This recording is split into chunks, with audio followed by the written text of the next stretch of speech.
What are you hitting escape for most of the time, Marco? A lot of times I will use it to defocus a text field or something, or cancel a menu or cancel a dialog box. I don't know. I use it all the time. Or I'll use it for autocomplete in text areas or in Xcode. Like I use it all the time.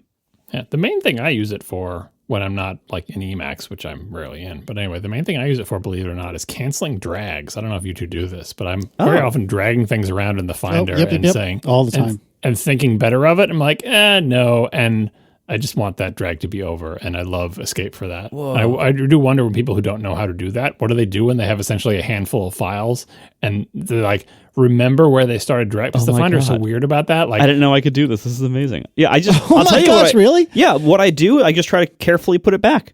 That's oh my God, Marco. Escape. That's why you got your escape key for. Does it escape? You don't have to, because carefully putting it back used to be so much better. And now in the Finder, if I try to carefully put it back, it's like, I don't trust it. It's like, is it going to move files up on like it was a list view window? Try putting files back in a list view window where you have a bunch of folders turned down. Escape says bail out of this drag operation. Works across the whole operating system, I'm pretty sure. Oh man.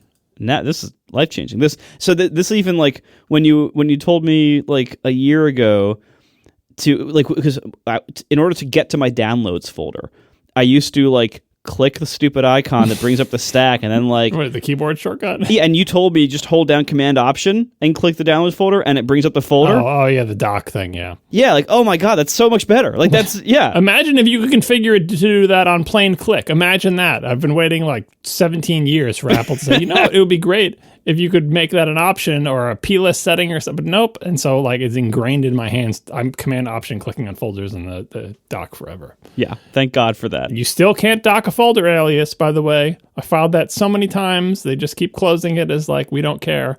Make an alias to a folder, drag it into the dock, try to drag something into that alias of the folder. Does the thing dragged go into the folder that thing's an alias of? Nope, it just bounces back because it's like, I have no idea what to do here.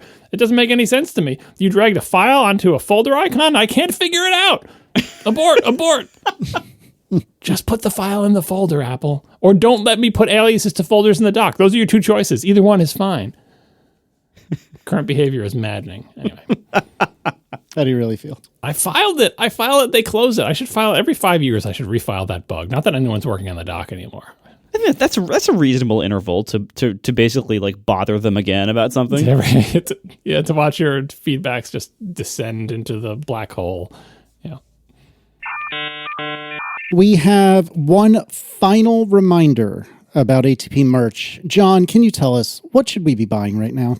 We're buying everything. This is the last time we will be telling you about the ATP Holiday Store, which I know it seems ridiculous because it's only the middle of November as we're recording this. But like I said, we try to push the sale back so you have a chance of getting these things in time for the holidays. This sale ends on Sunday, November 17th. This is your last chance. If you've been putting it off saying, maybe I'll get something, whatever, you got to do it now. By the time you hear this episode, it may be within a day or two of the thing closing.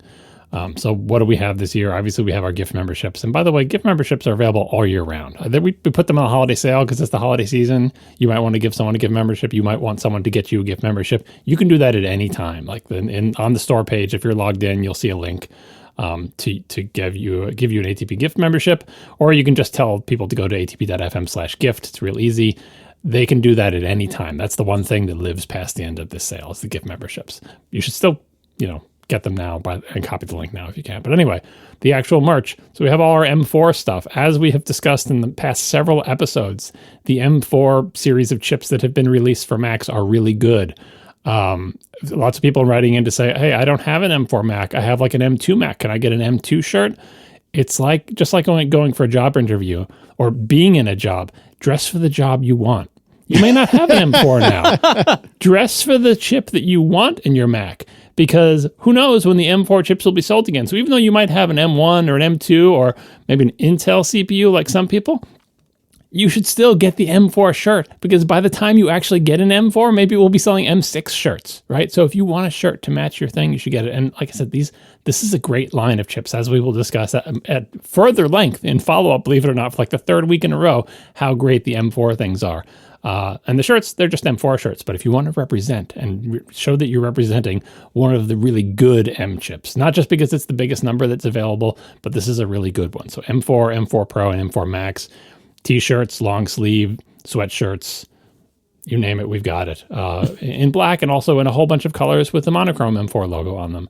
And of course, we've got our ATP pullover hoodies in various colors as well. We got the ATP Pixels product in a variety of different styles. That's proving to be very popular.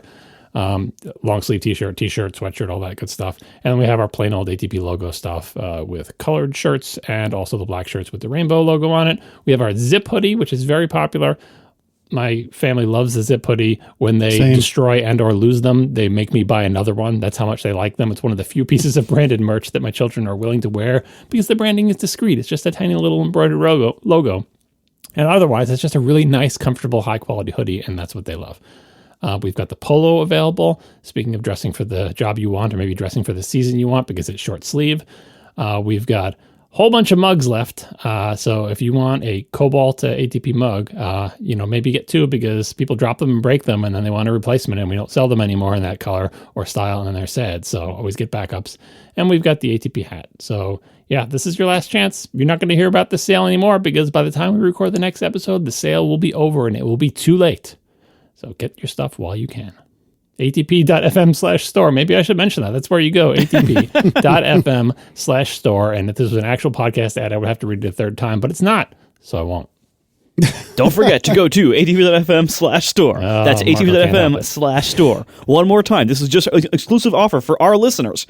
atp.fm/store. Oh, we didn't even mention that. Remember, if you are a member, you get a 15% off discount code that'll be on your member page. If you're already logged in to atp.fm, when you go to the store page, it will fill it in automatically, but you can always go to your member page and copy and paste it. We even make a little copy button so you don't have to try to select text in a web browser, which is always ridiculous. That's why these copy buttons are all over atp.fm, because I hate trying to select text in a web page. And it's like the selection is all over the place and you get like a space at the beginning and end and stuff. So we will give you a copy button. And if you want to become a member, just get a discount. It's totally worthwhile to do so if you can save more than the 1 month of membership costs. So there you go. Yeah, and I will just pipe in very quickly and do my biannual reminder, my common reminder that there is always like 50 people that say, oh, I forgot to do my order. But there's also a handful of people that legitimately say, oh no, I'm that person. It's me. I'm the problem. It's me. There's nothing we can do. Once the sale closes, the sale closes. So don't be that person. Don't be the one that has to come hat in hand, Puss in Boots style, looking up at me with your big gigantic eyes saying, oh, but Casey, I forgot this time. Don't be that person. atp.fm/store.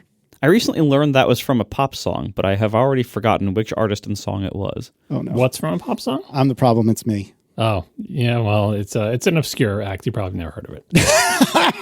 Oh, God, let's move on. I might have gone to their concert, depending on who it is. I don't think you did. You would remember it. Would I? You would indeed. Your wallet would remember it. Yes, it would. Oh, what, is it Taylor Swift? Yes. Yeah, I definitely didn't do that. That's not the type of thing that would slip your mind. No, I did see Billie Eilish, though. All right. Oh, how was that? Honestly, excellent. Like, I don't really doubt good. Was that? I'm assuming that was not at your request. So correct. You bring enough people to Fish concerts, and eventually you got to go to a different one. It's payback time. Well, I am not surprised that was a very good show. Honestly, it was amazing. I totally get why she's so popular. Like, there's very good reason. It was very good. All right, let's move on before everyone writes us an email. And let's start with Jason Sims, who writes, Aperture was indeed developed from scratch by Apple. I guess one of us, John, I suppose, had said that it was a purchase. No, I just said I didn't remember. Remember we were talking about like Apple's various pro apps, many of which were purchased from the outside, like Logic and Shake and stuff. And I said Aperture. I couldn't remember if that was a purchase or developed in-house. And we got a clarification. Developed in-house. There you go. Well, I appreciate it, Jason. And then canceled in-house. With regard to the MacBook Pro, Eric Roche reminded us to point out that the plain M4 MacBook Pro now supports 2 external displays at up to 6K or 60 hertz over Thunderbolt, or 1 6K 60 hertz over Thunderbolt and 1 4K 144 hertz over HDMI. The M3 MacBook Pro, by comparison, the plain M3 MacBook Pro, not the M3 Pro, not the M3 Max, but the plain one, supported only 1 external display with up to 6K resolution at 60 hertz and required you to close the lid to use a second display with up to 5K resolution at 60 hertz. I can't remember if we mentioned this on the thing's launch, or maybe we just, it had folded into our past discussions of the multiple display controllers on the M4. But just to reiterate, one of the big limitations that people didn't like about the plain M3 MacBook Pro was it's not very good external display support. You just got one external display. And then halfway through the life of that product, Apple said, oh, here's a software fix to let you have two external displays, but you got to close the lid because we take away the internal one when we give you the external one. All those limitations are gone with the M4. You get legit two external displays, plus also still the one on the laptop, which is pretty much what I think should be table stakes for a bottom-of-the-line MacBook Pro, and now it is. Yeah, honestly, that that baseline MacBook Pro, like that just has the M4 and the M4 Pro chips, that is now a pretty good option for a lot of people. Like I think that competes well with the MacBook Air because it gives you the Pro screen, the Pro speakers, the port on the right side, the SD card slot on the right. Like it actually gives you a lot over the MacBook Air for not a ton more money. You do kind of pay for it in weight and thickness, but not much. That's a really good option for a lot of people now, and so I'm happy to see that product no longer be this weird asterisk that like you try to convince people not to buy. That's a product now that like I could actually see myself buying in the equivalent in the future. And it starts at 16 gigs of RAM. And I don't know if we emphasized that when we first talked about it, but you just mentioned it in passing. These things in the past have had two ports only on one side, but now it has three ports. So one of the ports is on the other side. And you might think, well, who cares? It's the bottom of the end, bottom of the line one. How many ports do you really need? Two is fine. It's so convenient to have ports on both sides because you never know what kind of desk setup you're going to be sitting at, which side it's convenient to get the power cable from, right? If you have a USB-C power thing, you're not using the MagSafe thing because MagSafe is still just on one side. Yeah, there's nothing that you need to excuse on the baseline one anymore. It's got a great processor. It's got more ports than it used to. It's got reasonable display support. It is really a better, more expensive MacBook Air. Of course, when the M4 MacBook Air comes out, we'll see how that model shakes up. But for now, it's a really impressive machine. Yeah, honestly, it's a great option for a lot of people. With regard to the Mac Mini, we have quite a bit of follow-up, and the bombshell that dropped, I think it was sort of mentioned during Quinn's teardown, which I think happened either right before or right after we recorded, but then it has become even more of a bombshell. The new Mac Mini has quote-unquote modular storage. So as it turns out, there are different like setups and boards, and we'll talk about that in a minute, but all the different Mac Minis have their SSDs on removable boards, which is not super duper. In fact, I would argue it isn't user replaceable unless you are really going spelunking, but it makes it a lot more replaceable than it ever had been before. Yeah. So John, can you tell us more about this? Yeah, so the modular storage, anyone who's familiar with the inside of recent Apple Silicon Macs will recognize the quote-unquote modular storage. It's the same type of storage module that's used in the Mac Studio and also very similar to the one that's used in the Mac Pro, including even the 2019 Mac Pro, not even the Apple Silicon one. It is a card that goes into a slot that has the SSD NAND storage on it, and that makes you think, great, storage is upgradable on these things. And technically speaking, it kind of is. We'll put some links in the show notes to someone demonstrating what it takes to upgrade the storage on a Mac Mini. It's DasDude1, which I think that name is not quite appropriate, but it's fine. The name is awesome. And also that the same YouTuber has done upgrades in the past with Mac Studio SSDs.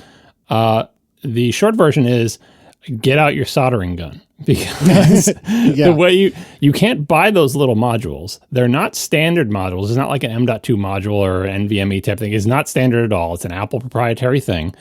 You can't buy those Apple proprietary things. You can find a used one like on eBay or something and stick it in. But then in that case, it still feels like it doesn't work unless the NAND is actually blank. So what DasDude does is either takes the one that came with it and desolders the NAND chips from it, and then buys blank, no data, nothing on them NAND chips and resolders them on top of the board. Or if you look at the Mac Studio SSD upgrade video from a year or two ago, we'll put a timestamp link in there.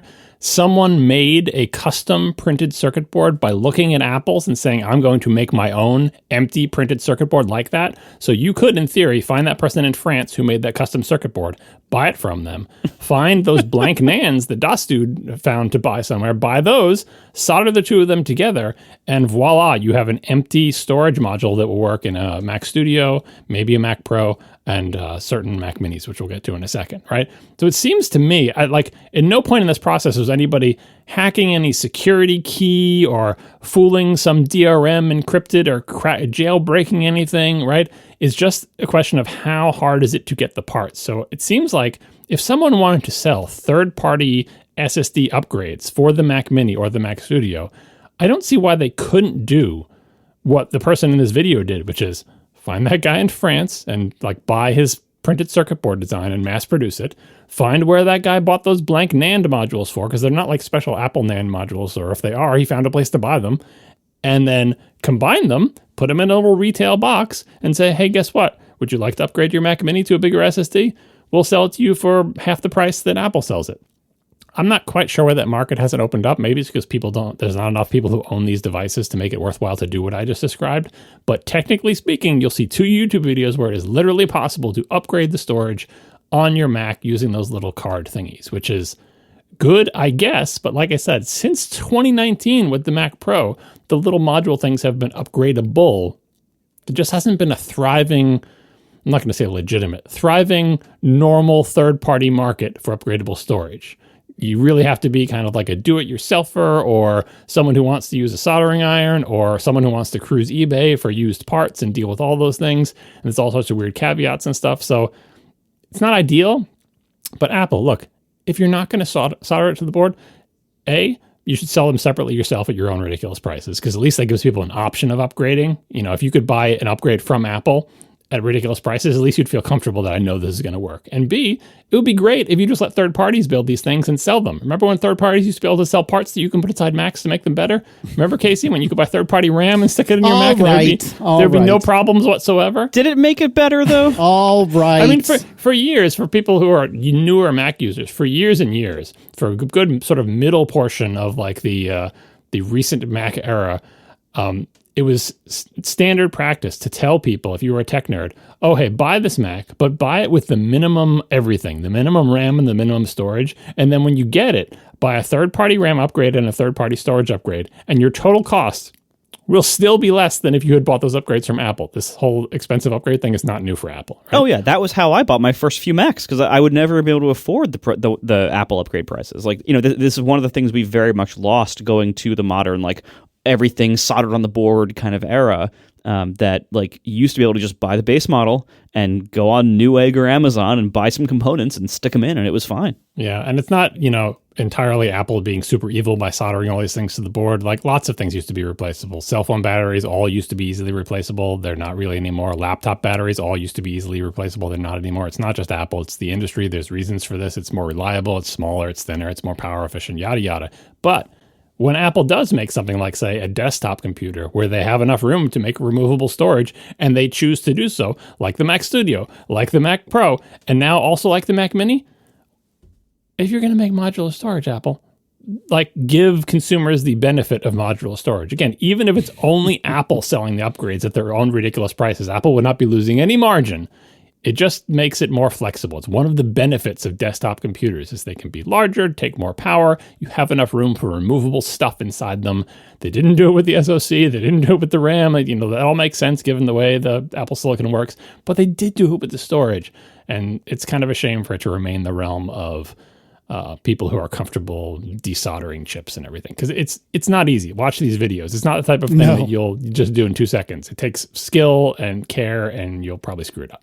Yeah, I think the benefit of these SSD modules being socketed now is not really for us to change them.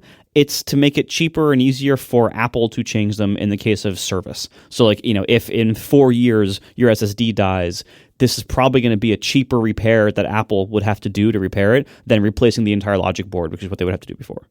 Yeah, and David Shaw points out in the chat that for the Mac Pro, you can, in fact, buy Apple-branded SSD upgrades at Apple ridiculous prices. So it's not unprecedented. Oh my good grief. Yeah, look at this. Yeah, I mean, they cost what you would think they cost. They cost exactly the same as if you configure the machine with it, which is to say 6, 7, 8 times the real cost. But you can buy them and you can be sure that they'll work because they're from Apple. Gracious. $2,800 $2,800 for an 8 terabyte SSD array, or 2 terabyte for $1,000. That's how much storage costs, right? $1,000 Totally. for 2 terabytes. That's accurate, right? My God. No, is that not? Yet more reasons why the Mac Pro is trash. Am I right? $1,000 for 2 terabytes. I'm saying Mac Pro is trash. Wow. We can all agree. I mean, Anyways, that module really does look very similar to the one that's in the Mac. I think it's probably exactly the same module that's in the Mac Studio and some Mac Minis. all right. So from our friend Paul Haddad, who is the author, one of the authors of Tweetbot and May It Rest in Peace and Ivory and so on and so forth, Paul got a couple of minis, I think with the intention of returning one, if not both. And so Paul had some toots about this. Paul writes, the M4 Mini Pro SSD is faster at comparable sizes compared to the M4 Mini, the M4 Plain Mini, if you will. And there's some links we'll put in the show notes with different toots of his that demonstrate this. Paul continues, I use the SSD benchmark results from Tom's Hardware for the 512 gig M4 Mac Mini and compared it to my M4 Pro Mac Mini with the same size SSD. The M4 Plain at 512 gigs from Tom's Guide is 3,437 megabytes per second read, 3,017.3 write. In comparison to the M4 Pro that Paul has, which is at also 512 gigabytes, 5,085.4 megabytes as compared to 3,437 and for read, and 5,397 for write as compared to 3,017. So again, 5085 instead of 3437 and 5397 instead of 3017. Yeah, and I'm not. So this was the difficulty of like we're trying to suss this out, going back and forth on Mastodon. It's like benchmarks are weird because you really kind of want to run the benchmarks on like the same machine or at the same time or in the same environment at the same temperature. It shouldn't be that big of a deal for storage, but I'm not entirely sure what explains this. So very often you'll see different SSD sizes have different speeds. It's because sometimes very larger sizes will have like 4 chips instead of 2, and you can read and write them all in parallel. And these speed tests are always like, what is the most fastest that I can shove on there? It's only kind of a realistic test if you're transferring individual very large files, because otherwise the overhead of dealing with all the individual file metadata will swamp the transfer rate. But it's just like, what if what if you care about like copying huge video files or reading and writing huge video files, in a video editor or something? That's where you might care about this. And these, Blackmagic disk speed tests try to measure this. Why would the same size SSD, though, be faster on an M4 Pro than it is on an M4? I'm not sure what explains that. Is it a different NAND chip? Does the M4 Pro have a wider path to NAND than the plain M4? I would love for somebody who is more intimately familiar with these to explain this. It could just be that, that benchmark test was run with, the benchmark setup was different, or they ran a different part of the test or something like that. So that's why I put links in the show notes to these two results. This is the best we could do because no one had these two machines sitting there. Someone had an M4, someone had an M4 Pro. We were collecting the results. 3,000 to 5,000 is a pretty big difference. And so if you care about that, maybe like benchmark the machine you're planning on buying before you buy it. But practically speaking, if you're not doing anything that cares about the absolute fastest sequential read and write speed, you probably don't care too much about this. All right, then iFixit did their teardown, which is only like 5 or 6 minutes long. And you can see in here, and this is what I was alluding to earlier, that the SSD modules are different between the M4 Mac Mini and the M4 Pro Mac Mini. In fact, the M4 module looks very, very similar to the Mac Pro module that you were talking about earlier, John. And the Mac Studio module. Is it okay? But the M4 Pro looks quite a bit different.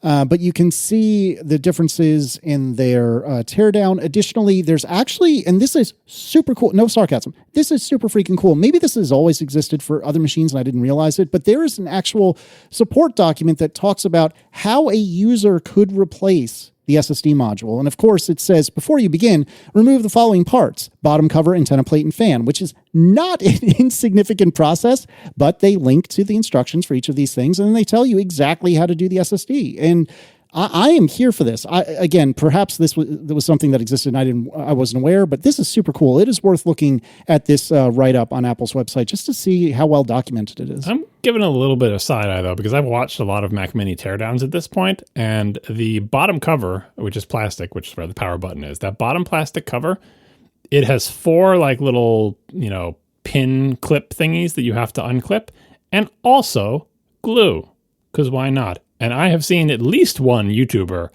crack the plastic bottom while trying to pry it up with those little guitar pick sort of like little thingies like that iFixit uses.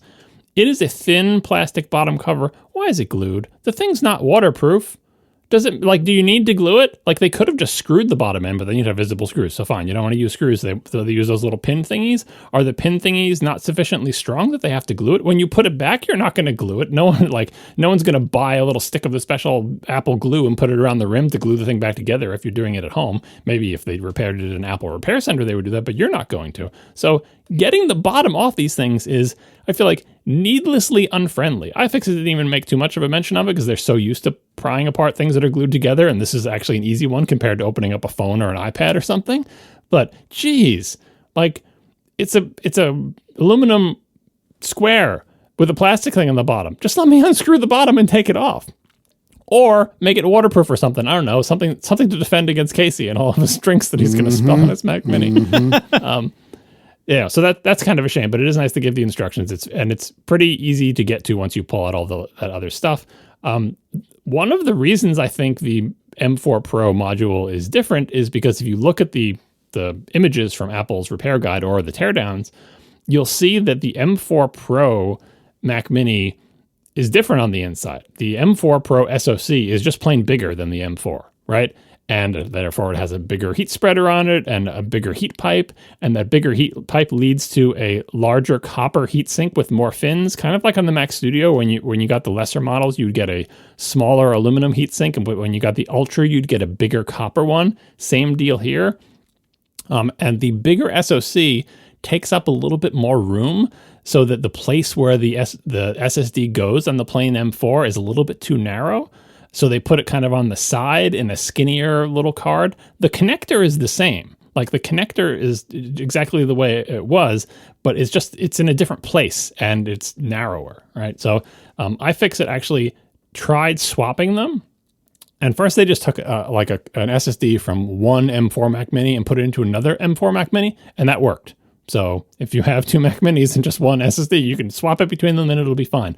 But then they tried to put a plain M4 SSD into an M4 Pro Mac Mini, and it sort of fits. Like the connectors are the same and you can kind of shove it in there, but they couldn't get that to work right. So maybe that's not supported for some reason, or maybe the connector was just not connecting all the way because it was on an angle. It wasn't clear. They didn't detail their experience, but these are two different modules, and if and when Apple does sell these modules, make sure you're buying the right one for your specific Mac Mini.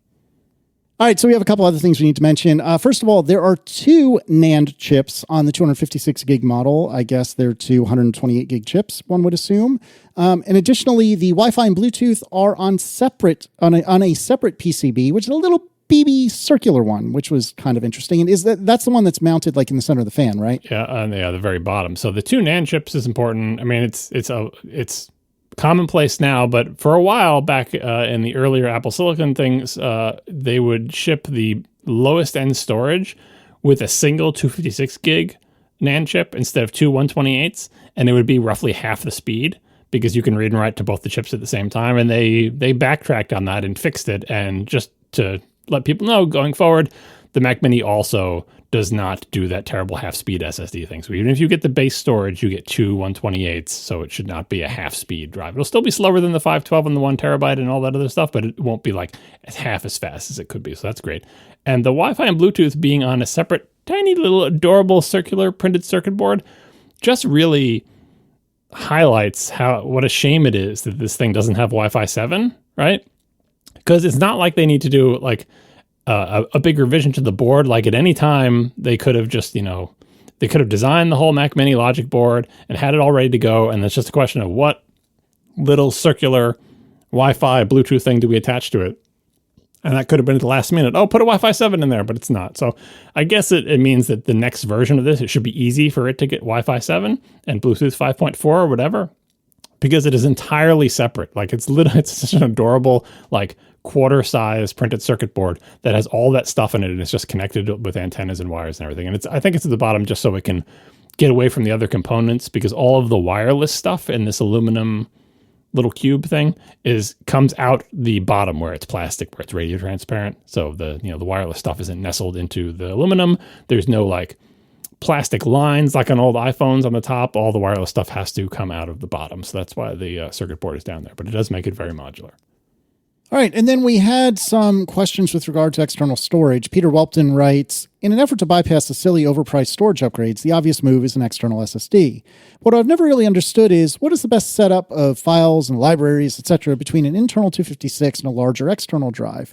How would you choose which data to put where so that you could get the best performance? And additionally, Dennis Lee writes, do you have a recommended best practice for how to operate a Mac with the base level of storage and a much larger secondary disk? Do you make symlinks between the file system and folders on the secondary disk, or do you just turn the secondary disk into the boot drive? So this is always tricky.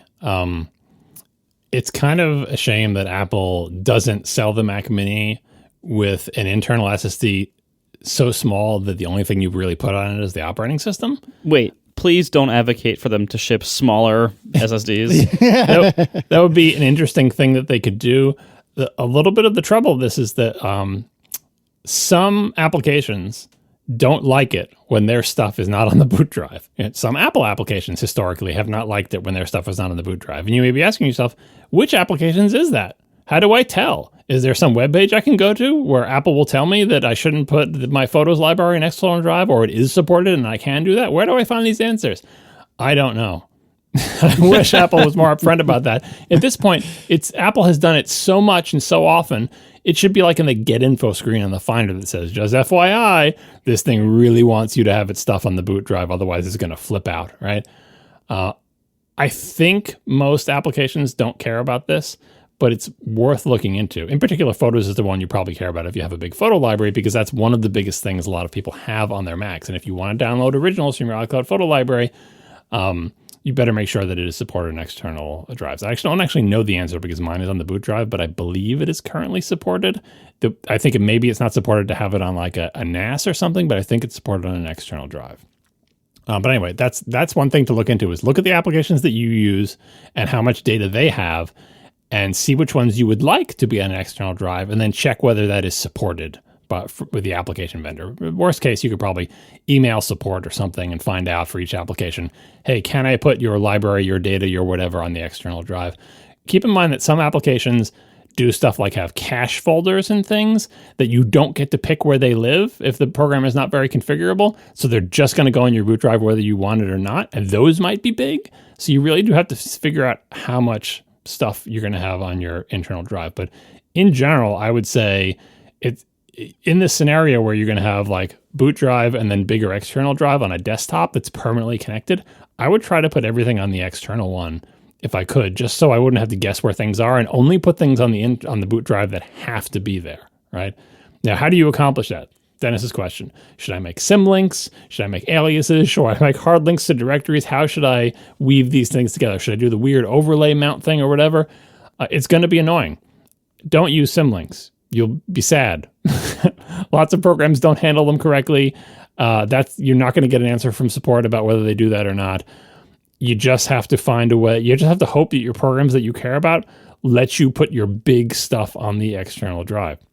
It's going to be annoying because your documents folder is going to be on the boot drive, and you don't try to move. There's another thing. Don't try to move your home directory to the external drive. Yes, you can do that, but you'll be sad. It's just not well supported by Apple, and you're going to have to fidget with stuff. So this is one of the reasons why people who have the money just pay the stupid Apple tax to get the gigantic internal drive, because dealing with it on an external drive is annoying. The best case scenario is just data files that are there, right? So in that case, nothing's ever going to be reading them except for yourself. And you can put an alias in your documents folder to your external drive, or every time you save, you can just save and select your external drive from the open save dialog. If it's all just like data files, like video files or whatever, that should all be fine on an external drive. But if it's like libraries or things that belong to stuff like my iTunes library, for example, it's not an external drive, but it's also not in my home directory.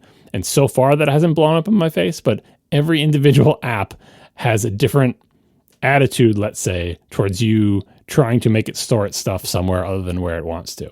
And you just have to make sure it's well supported. So I don't mean to discourage people from doing this. It can be done, but it is going to be annoying. There is no seamless magic way where you can just have these merge and it just looks like one big disk. I'll just make a transparent fusion drive out of my internal SSD. lots of things are technically possible, but they're just not well supported enough to recommend to somebody unless you're a nerd and you just want to do it because you think it's fun. Yeah, I don't know. I understand the motivation behind this, but I don't think I would recommend it. I really don't. Yeah, the problem is like if you're doing this, you are entering territory that the vendors of all your software mostly don't test or even use themselves very much. Apple is one of many. Like, you can tell if you try to do this, you can tell that like, oh, no one in Apple does this. It becomes very obvious very quickly. And there are some things that do work well. John mentioned the iTunes library. That I have found whenever I've needed to do that, that does work well. Photos, you can move your photos library, but I did have that problem a year or two ago when it started taking up huge amounts of space on the internal drive for some kind of like unclaimed or like unallocated or untracked space usage. It was really weird. So like it seems like you can do it again, but like you're going to run into a lot of little annoyances and bugs and untested or under-tested conditions. And so, you have to balance that with like, how much do you want to do this? How much do you need to do this? Like it will cost you something. So, you gotta weigh all that when you're deciding. And speaking of cost, some other people also asked about performance. Is an external SSD going to have worse performance than an internal one? And I thought I had an obvious answer to that, but then I just started to do some more research to get the numbers. And it's really weird, right? So the internal SSDs on Macs can be extremely fast. We read before some numbers about internal SSDs, the 512 internal SSD having 3,000 megabytes per second read-write, but then the M4 Pro had 5,000 read-write. You'll see them pushing up into 6,000 megabytes read-write on the bigger ones, right? Internal can be real fast. And so first you may be wondering, okay, so if internal can be up to 6,000 megabytes read-write if I got a fast internal one, can I compete with that in external? So Thunderbolt 3 and 4 top out at 40 gigabits per second. That's 5,000 megabytes per second. So in theory, if you had a 5 or 6,000 megabyte per second internal, in theory, an external one, if it was the only thing contending for your Thunderbolt bus, could match the speed of an internal one. Like the bus wouldn't be the bottleneck. But keep in mind that these M4 things, these desktops have Thunderbolt 5. And that's 80 gigabits, and that's 10,000 megabytes per second. So the bus, the wire connecting your Mac Mini to the SSD, is not going to be the bottleneck, most likely, right? But now the question is, what do I put at the other end of that cable that can achieve those speeds? And at first I thought, well, you probably can't find an SSD that's going to be as fast as these little NAND things that are real close to the CPU with those proprietary connectors, because they probably just have a wider bus or whatever. And I looked up lots of benchmarks, and you'd see people benchmarking their external SSDs, and they'd be happy to get like 2,700 megabytes per second read-write, 3,000 megabytes per second read-write, where the internal ones were getting up to 6. So I was like, wow, the external ones are like half the speed. That's a bummer. But then I found some reports of external ones that were faster, that seemed to be close to the internal ones. So I don't know, like, again, the bus is not the bottleneck here. It may be so when you buy an external SSD, you should buy a Thunderbolt one. If you buy a product that is a Thunderbolt SSD that connects with a Thunderbolt cable and uses the Thunderbolt like protocol connection stuff, you can buy that as a standalone product. You can also buy enclosures that support Thunderbolt that you plug in an NVMe NAND, standard NAND thing into. But then you're like, which enclosure do I buy? Which enclosure has the best performance? That doesn't overheat, that doesn't throttle after a certain period of time. And then what SSD do I plug into that? There's a lot of, it's kind of like buying an external, back in the day when you'd buy the hard drive mechanism and the external case that it goes in. It's tricky. So if you care about the absolute fastest speed, it is easier to just find benchmarks for the built-in one on the Mac that you care about and decide whether that is fast enough. But you can get very fast speeds on external SSDs, just maybe not the maximum that you can get on the internal ones. And I wish I could give you a more concrete answer about what is the source of the limitations. Again, the Thunderbolt 5, the limitation is not the bus.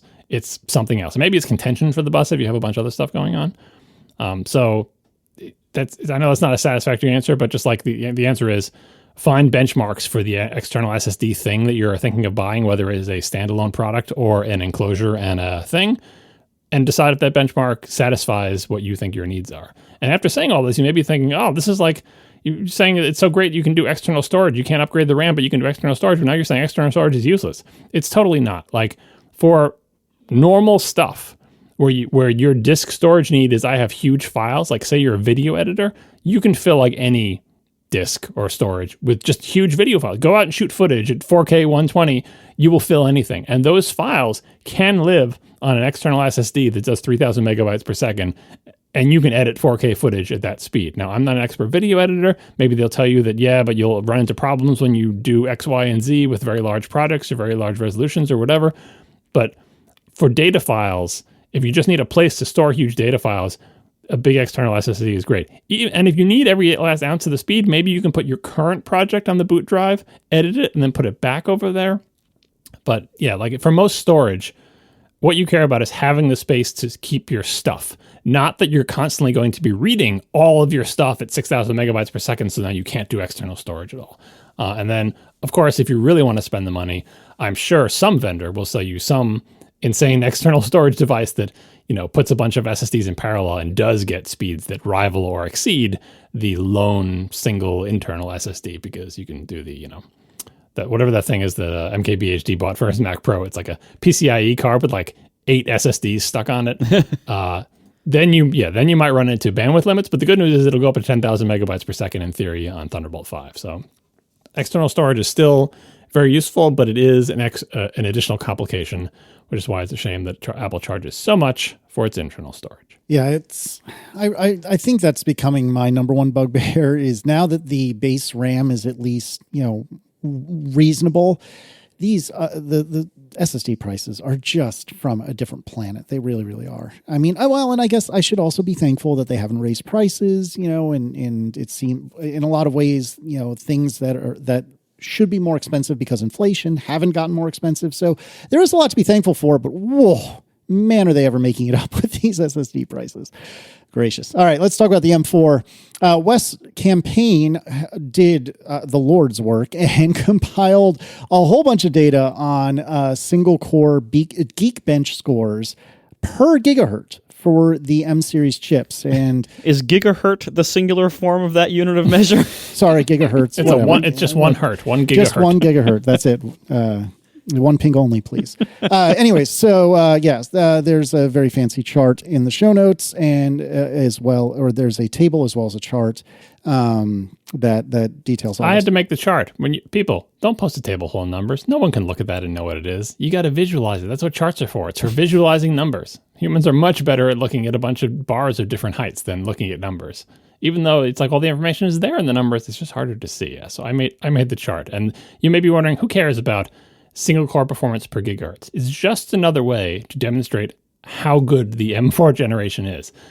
So what we mean per gigahertz is like, so these chips score a certain score on the Geekbench single core thing. We're just looking at this individual cores at this point here.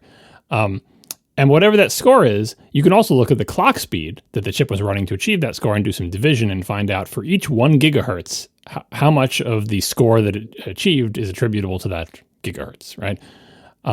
And that matters because you might be wondering, is the M whatever faster than its predecessor because it is like a quote unquote better chip, or is it just clocked higher? Like, did they make changes to the CPU core, the individual CPU core, that make it a better CPU core? Or is it just that changes to the processor now let them take essentially the same CPU core and just clock it higher, right? And to be clear, clocking higher is great. Back in the good old days, we used to clock things higher and they would just get faster and it was like free money. Those days are long gone, right? So just being able to clock them higher is great, and we will take every ounce of that we can get. We would love it if the CPU never changed and they just double the clock speed every year. We would love it. There's no reason to like demand that the CPUs be, quote, better at what they do in each clock cycle. But given that we can't keep doubling the clock speed every year, given that clock speed gains are hard fought and require process changes and are just really, it's like pulling teeth to get those little bits of clock speed, it would be nice if the CPU could also do more in each turn of the crank in each one of those clock cycles. And if you look at the M1 through the M4, M1 Pro, M1 Pro and Max, M2, M3, M4, and look at the performance per gigahertz, it has been increasing. The M1 had 738 Geekbench score per gigahertz, and then it goes 746, 756, 755, 759, 778, 751, 758, 763. It's gone up, right? we went from 738 to 763. This is performance per clock. And by the way, obviously the clock speeds have also increased across that whole thing, which is why an M3 is faster than an M1, right? But now look at the M4's bars. They are 890, 889, and 896. It is a discontinuity. M1, M2, M3 barely eked out small gains in sort of architectural improvements, and all the rest of their improvement has been from clock speed, which again is great. We love it. And, the M3 is certainly faster than the M1. Just look at the benchmarks. Also, there's been cache increases and stuff like that also help a lot. Yeah, but there was cache increases on the M2 and on the M3 as well, right? And this is just single core, by the way, because multi-core is very different because these have different number of cores. But just looking at the individual core scores. Now, it could be that all of the additional performance per gigahertz is attributable to just massively big caches on the M4. But whatever it's attributable to be, it is a discontinuity. The M1 and M2, M3 were getting a little bit better per clock, and the M4 gets a lot better per clock. Now, we'll see. Does this continue, or do we get M5, M6, M7 that are also gradual? But it's just another way of demonstrating how much better the M4 is than the others. And by the way, the M4 is also clock higher. That is not represented in this graph because this graph is intentionally ignoring clock increases. But yeah, the entire M4 generation is a pretty substantial leap over all of its predecessors in many different ways. We don't have a power chart in here, but lots of people who are testing these are amazed at how low power they are when they're doing nothing compared to their predecessors, which is also great. So buy those shirts. Get an M4 shirt, even if you never get an M4 Mac. This is a good generation. So Wes also notes that if you look at the iPhone Pro scores over the last few years, there's a similar major jump at the A18 Pro's performance per gigahertz. Whatever they've done to improve the performance of this latest generation of performance cores is really amazing. And then Ken Case points out, a fun discovery this week is that an M4 Mac Mini with 4 performance and 6 efficiency cores does a clean build of OmniFocus 1.5 times faster than an M1 Ultra Mac Studio with 16 performance cores and 4 efficiency cores. Yeah, so that is a comparison of two chips that are very unlike each other. The lowest end M4 and the highest end M1 doing a real world task. Ken Case runs Omni Group, by the way, makers of lots of fine applications, and doing a thing that you need to do as part of your job. How long does it take to build this application that we develop? And after 4 generations of the M series chips, the slowest M4 is now substantially faster than the fastest M1 that was ever sold in a real-world multi-core task. Yeah, this is. I mean, the progress we've made in processor performance just since the Apple Silicon era, even if you only consider the Apple Silicon era within itself, not even considering how it compared to Intel. Yeah, the M1 was not a bad chip. It was amazing. Yeah, the M1 destroyed everything before it. And even just when you look at what we have done since the M1, which admittedly that was 4 years ago, a little over 4 years ago, something like that. So that was, not, 4 years is a long time in computers. But when you compare the gains we've had in the Apple Silicon era versus what we were getting in the Intel era for the previous 15 years.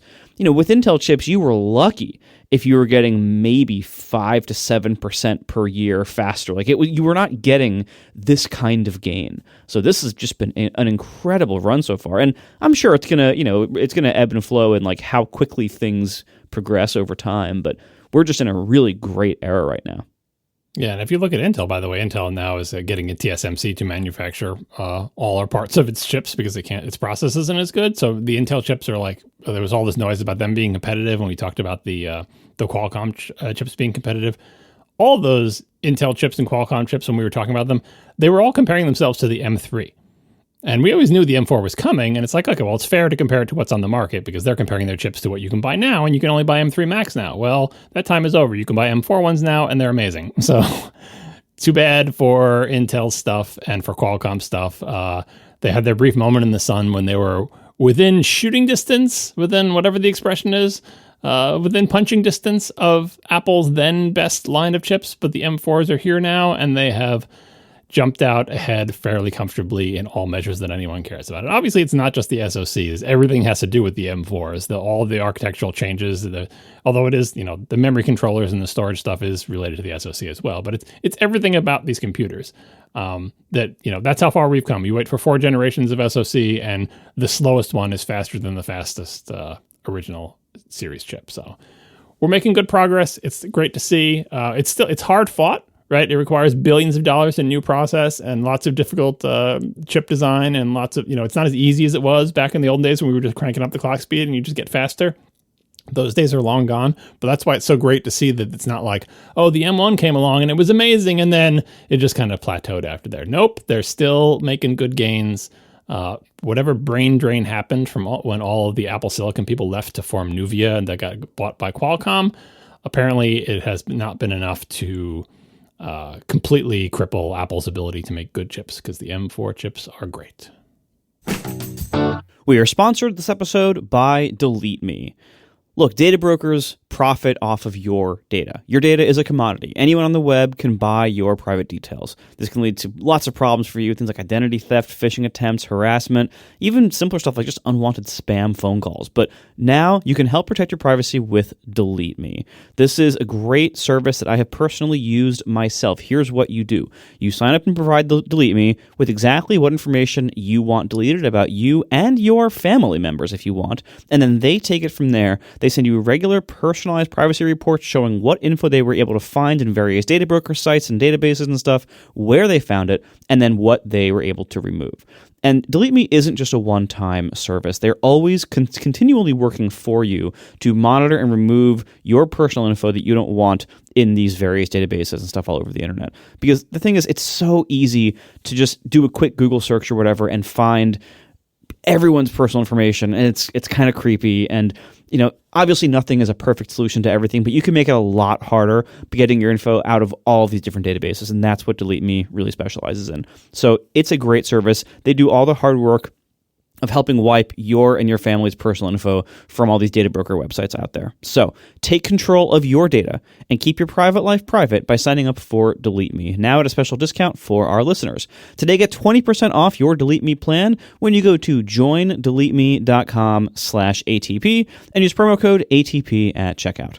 The only way to get 20% off is to go to joindeleteme.com/ATP and enter code ATP at checkout. That's joindeleteme.com/ATP, code ATP. Thank you so much to DeleteMe for sponsoring our show. So we've had fits and spurts of news over the last, month, maybe 2 months, about some sort of home device that Apple is flirting with. And we had the biggest, summary and a little bit of new news from, as you would expect, Mark Gurman. This was yesterday as we record this.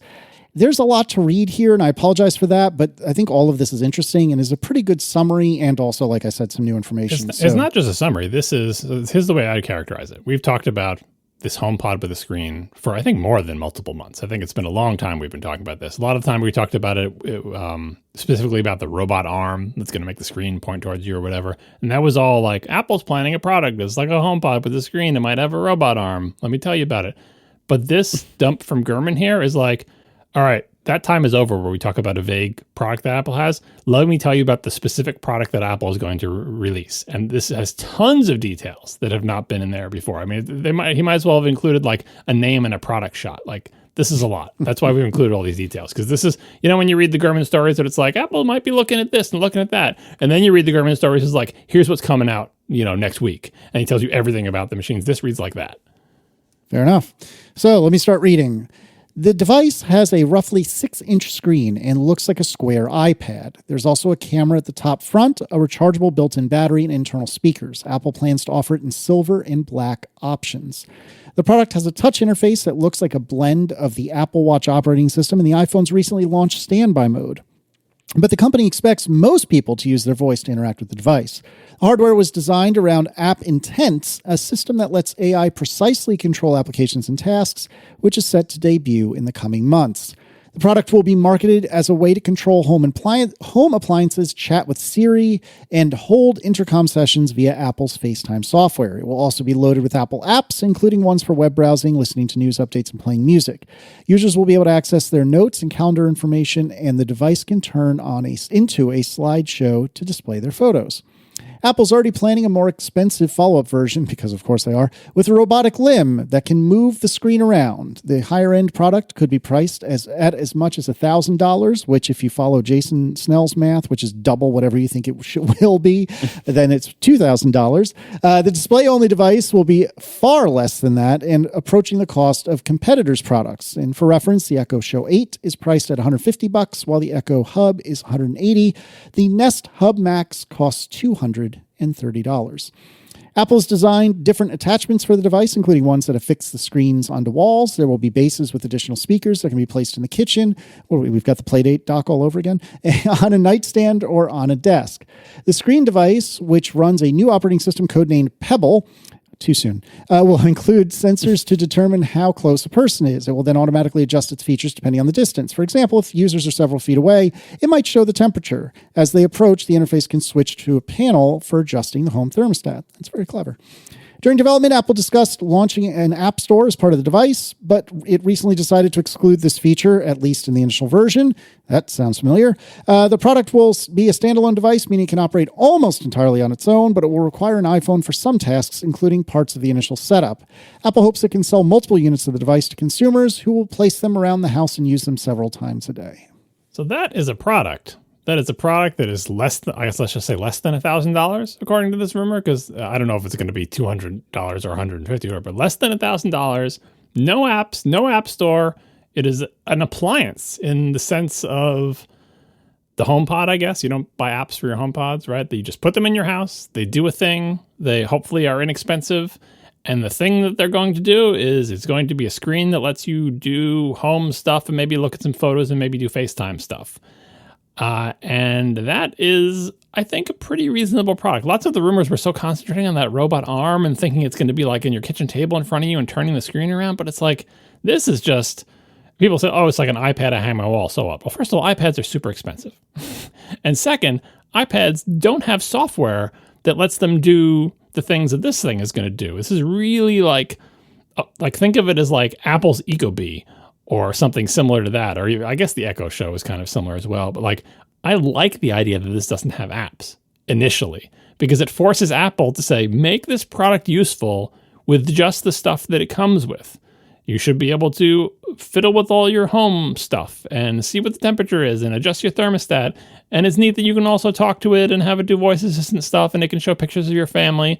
And I guess you could do FaceTime if you had it on the kitchen counter or something, but really, I just see this as being sold as like in a fancy house, to control house stuff, you'd have a couple of these hanging around, and it would be nicer than an Ecobee, nicer than a Nest, integrated into Apple's ecosystem. And it opens the door for potentially Apple to sell devices that connect to this and do interesting stuff. So far, Apple hasn't been interested in that. They don't sell the thermostats. They don't sell the smart lights. They don't sell, so they just, they do HomeKit and they support Matter and Thread radios and all that stuff, but they don't sell devices that connect to this. But if this is not an app store play, but is instead just a electronic product you buy from Apple to solve a problem for a single price one time, that at this point is actually kind of novel and refreshing, which is maybe sad, but that's how I feel about this. I'm like, yeah, a less than $1,000 thing that's not a full-blown iPad, that I don't want to be a full-blown iPad, that just does home stuff, that does it in a nice way with a pleasant interface with no ads, that never asks me if I want to reorder something I just ordered from Amazon. I give that a thumbs up. I have two major concerns about this kind of as presented. Number one, this is exactly the kind of product that Apple historically has kind of put out there and then neglected, and then it dies. I think the entire HomePod line you can look at and say, that's the predecessor to this. How's that going? If it kept working, though. That's a big if. I kind of hope that my Ecobee thermostat doesn't keep getting updated and doing weird stuff. I just want it to do exactly what it does now forever and not break. Well, here's the problem, though. Number two thing I'm worried about is this sounds like it depends a lot on HomeKit and HomeKit accessories and the market of HomeKit accessories and how good they are and how healthy that ecosystem is. And that's not a great thing I would depend on. I have a bunch of HomeKit stuff.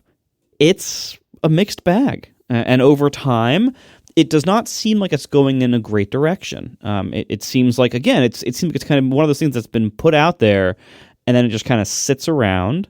And we see a story play out with HomeKit that we see a lot with Apple, which is they declare a certain standard. That standard ends up being more expensive or harder to implement than people making their own standards or other competing standards. And as a result, there's not much of an ecosystem there. It's, a handful of partner brands and not much else. That's what we see with HomeKit. And HomeKit adds to it the other problem of Apple not caring that much about it. So the Apple Home app is kind of a mess. HomeKit itself is kind of, spotty here and there. It's not nearly as reliable as dedicated systems like, the Philips Hue systems or like, Lutron Caseta, like where they kind of have their own protocols. Like, those are way more reliable. You don't see a lot of HomeKit products being released. You don't see that ecosystem really thriving.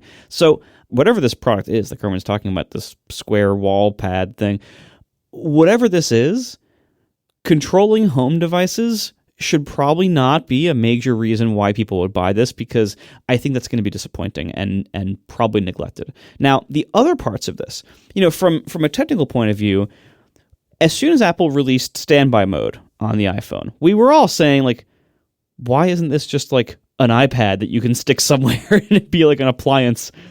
It seems like they made this system on the iPhone, which is like this whole environment where you're kind of running these blown up but small information density widgets in kind of this like appliance-y kind of mode. That is indeed screaming out for like more products to expand what that does. But even that, Apple put it out there and kind of didn't do anything with it after that. They put it out and kind of walked away whistling like a cartoon character. Are they going to invest more in that? Is it going to work better? Is it going to have better capabilities? Is it going to be a little bit easier to develop for? Because standby is not super easy to develop for. And then we're moving into the App Intense system that this is allegedly based on, which, again, that's part of Apple Intelligence. That's part of the plan for like the next year part of Apple Intelligence, where it will hopefully be able to index and then start operating on App Intents that are apps exposed. But that, first of all, is an API that doesn't exist yet for an area of iOS, which is Intense, that historically has been very limited, a little bit buggy, very hard to develop for. And now you're launching it allegedly, or developing, or kind of relying on that ecosystem, which is difficult, buggy, and not well supported, and largely non-existent so far, integrating that with Apple Intelligence, which is not, it's barely existing so far. That's in its very early days. Trying to build upon Siri, which so far we're still waiting for it to get good. Yep. It hasn't yet. And a quick aside here, I think it was a huge mistake to launch the Siri UI redesign with the colorful border around the screen before it is the Apple Intelligence version of Siri. That they should have paired those things together, because what people see now is, oh, Siri's different. This is the update, great. And then you ask to do something and it still sucks, and then you think Apple Intelligence sucks. I think that was a terrible marketing move to split that off. The colorful border should indicate this is the new Apple Intelligence Siri. And if that Siri isn't ready yet, we shouldn't be seeing that colorful border yet. Anyway, that's an aside. So going back to the square pad wall thing, it seems like this is a product in this, Mark Gurman conception of it, which I'm sure is incomplete and missing a lot of the point and way less cool and missing some of the features. Fine. But in this version of it, what I'm hearing is, here's a product that we're kind of not sure where this fits in a lot of people's homes, lives, and budgets, being built upon a bunch of kind of unreliable or often neglected parts of Apple's tech stack and business. I don't know. I'm a little wary of this product the way it's described so far. I kind of like it because the competitors are so terrible. Like, for example, when I was visiting my brother out in California, they wanted something in their house that could just show like their calendar, right? Their Google Calendar, whatever they were using. But it was like somewhere convenient in the house, like in the kitchen or on the wall or whatever, just so they can keep track of stuff. They don't have to like look on their phone or scroll or whatever, because calendars are big and you need to see lots of stuff. That type of appliance, a relatively inexpensive compared to like an iPad, thing that can just show your calendar and like the weather and the time. People buy those that do literally nothing else. They don't have any apps. They don't have any features. They don't control any home stuff. All they do is show their calendar. It's not even interactive. You can't even interact with it. It just shows your calendar and the events and the time and maybe the weather. And it's like, $100, and it's some weird Android tablet, and they buy it and they're happy with it. Like, the fact that it doesn't have apps, I think, is key for this product. I hope it never has apps, because I just want it to be a inexpensive in Apple land, which probably means like $299 or whatever. But still, like, a thing that's not an iPad, a thing that is inexpensive compared to an iPad, that just does a limited number of things and looks nice and doesn't have ads on it and doesn't constantly want you to buy things and, isn't doing weird, creepy stuff or whatever. It has good security. It's not selling any of your information, and it just does something boring, right? I think there's a market for something like that. And I've always wished Apple would make one of these things, because a lot of the third-party ones, you have questions of like, is this just constantly going to be selling me things? Is it listening to hear what TV shows I'm watching, and it's selling that information to some data broker or whatever? Apple is a company that I trust to do a simple thing that just shows the time and the weather, shows the family calendar, shows a slideshow of photos of my kids when it's idle, right? And if, as a bonus, it can also control my HomeKit-enabled thermostat or something, that's great, right? And, setting aside how good HomeKit's going, I don't have a lot of experience with home stuff, but it seems like there is no, with the exception of Lutron, which is like flawless and works perfectly, but is not a sort of smart app platform or anything. I don't think they have anything equivalent to the big thing with the screen. With the exception of sort of infrastructure stuff that's amazing, everything that tries to do something nicer ends up being kind of like flaky or annoying or just sort of not up to Apple standards. So I think Apple should have a product like this. And yes, they should also make the HomeKit stuff better, and they need to deal with that, and they need to actually use all the Thread radios that are shipping to every other devices. By the way, the Mac Mini also has a Thread radio. We don't even mention it anymore, but like everything Apple sells has Thread radios. What is it good for? What is it being used for? Who knows? Someday it will be super important. But anyway, Apple does need to shore that up. But setting all of that aside, just a little cheap screen that's not a hand-me-down iPad that comes with mounting hardware that you can stick somewhere in your house that looks nice and does a simple thing, I think that's a good product. I question why Apple, I'm kind of amazed that Apple is building it, because I currently don't see the services revenue angle, and it seems like everything Apple makes needs to have that angle. But this has no apps, no, a cut of percentage of developer stuff for it, presumably no subscription other than maybe iCloud they can integrate into that. It's just a thing you buy that's nice, that does something in your home. And I long for products like that are not junked up, and I hope that's what this is. If it's not what this is, and they get all tied up with a robot arm thing and try to pitch this as the ultimate HomeKit console for a fantasy house that doesn't actually exist outside of Apple's little model home, where everything is controlled by HomeKit and it all works. Yeah, because, in real life, people have Ring doorbells, people have Google security cameras, people have all sorts of different stuff, and this thing is not going to help you, like, integrate that heterogeneous smart home and clarify it all and connect with home. Like, that's not this product, right? But in that case, I'm just like, can you at least just show me a calendar and a clock and the weather, and maybe I'll buy it. Like, the bar is low is what I'm saying. Like, the bar for stuff like this, the bar is really low. It's hard to find stuff like this that is actually nice. Yeah, I don't know. I've never had any of the screen-based assistants in my house. We did have the original very tall tubular Echo. We have a couple of Echo Dots that we almost never use, to be honest. In fact, there's one in our primary bedroom that about the only time it ever gets used is for me to tell it to ignore or clear my notifications after a delivery from Amazon. Or occasionally Penny will go to sleep in her bed in the bedroom while we're downstairs watching TV. And so I will do a drop in up to the bedroom to tell her to come downstairs and go pee before we go to bed. Yeah, we've got one of those Dots too, by the way. And it is basically the Amazon has delivered something light. Yep, exactly. And I like it for that function. I like that I can, when it lights up, let me know that there's a package. And I mean, I won mine for free in a work contest, so I didn't even pay for it. But it keeps working. And when I tell it to clear notifications, it does every time. And when I do my little 3 voice assistant competitions from the dining room table, it participates gamely. So well worth the $0 I paid for it. Go team. But yeah, I don't know. I've never had, like I said, a screen-based one in my house or in my life. And I have some friends, or we have some friends that are local, and we'll be at their house from time to time. And they have, I don't even know the name of the device, but it's a Amazon device that is a screen that looks roughly the size of a laptop screen. You ever take a little bit? And it seems to me like it's a rotating billboard of stuff that I am deeply uninterested in. Now, that very well could be that that's how they set it up. And maybe I would set it up differently and better and or whatever the case may be. But based on that one experience, no thanks. That doesn't mean that this doesn't have a place in my life, particularly if it's done with a little more taste, which I assume Apple would. But knowing what little I know now, I don't feel like I have a need for it, but that's also the same thing I say about every freaking device that Apple ever makes. So here we are.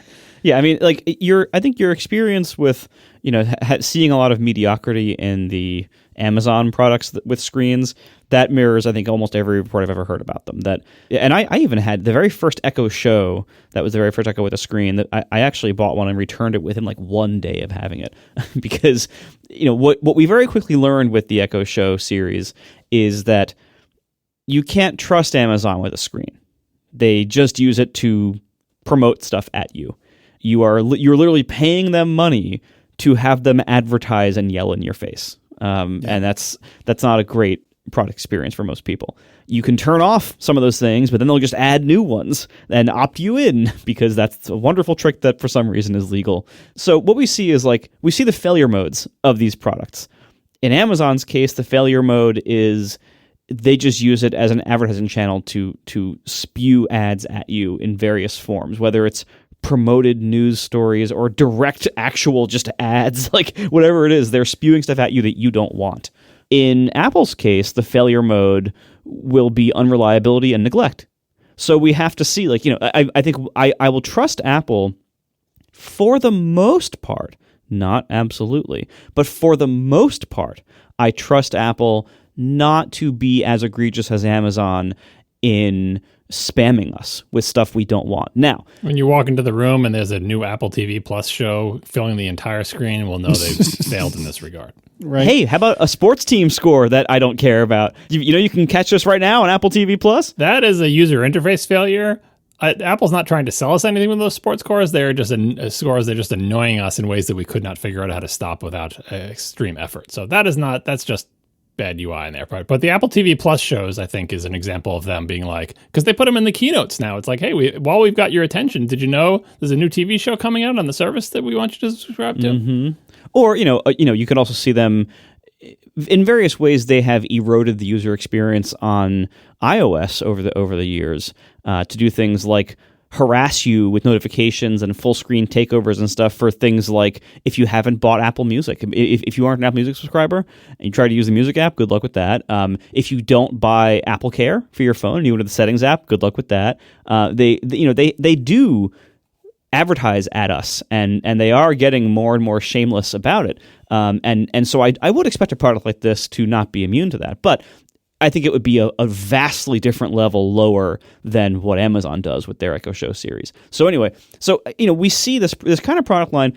The problem with, Google also has their own versions of this, and I don't have any experience with them. John, your Google things don't have screens, right?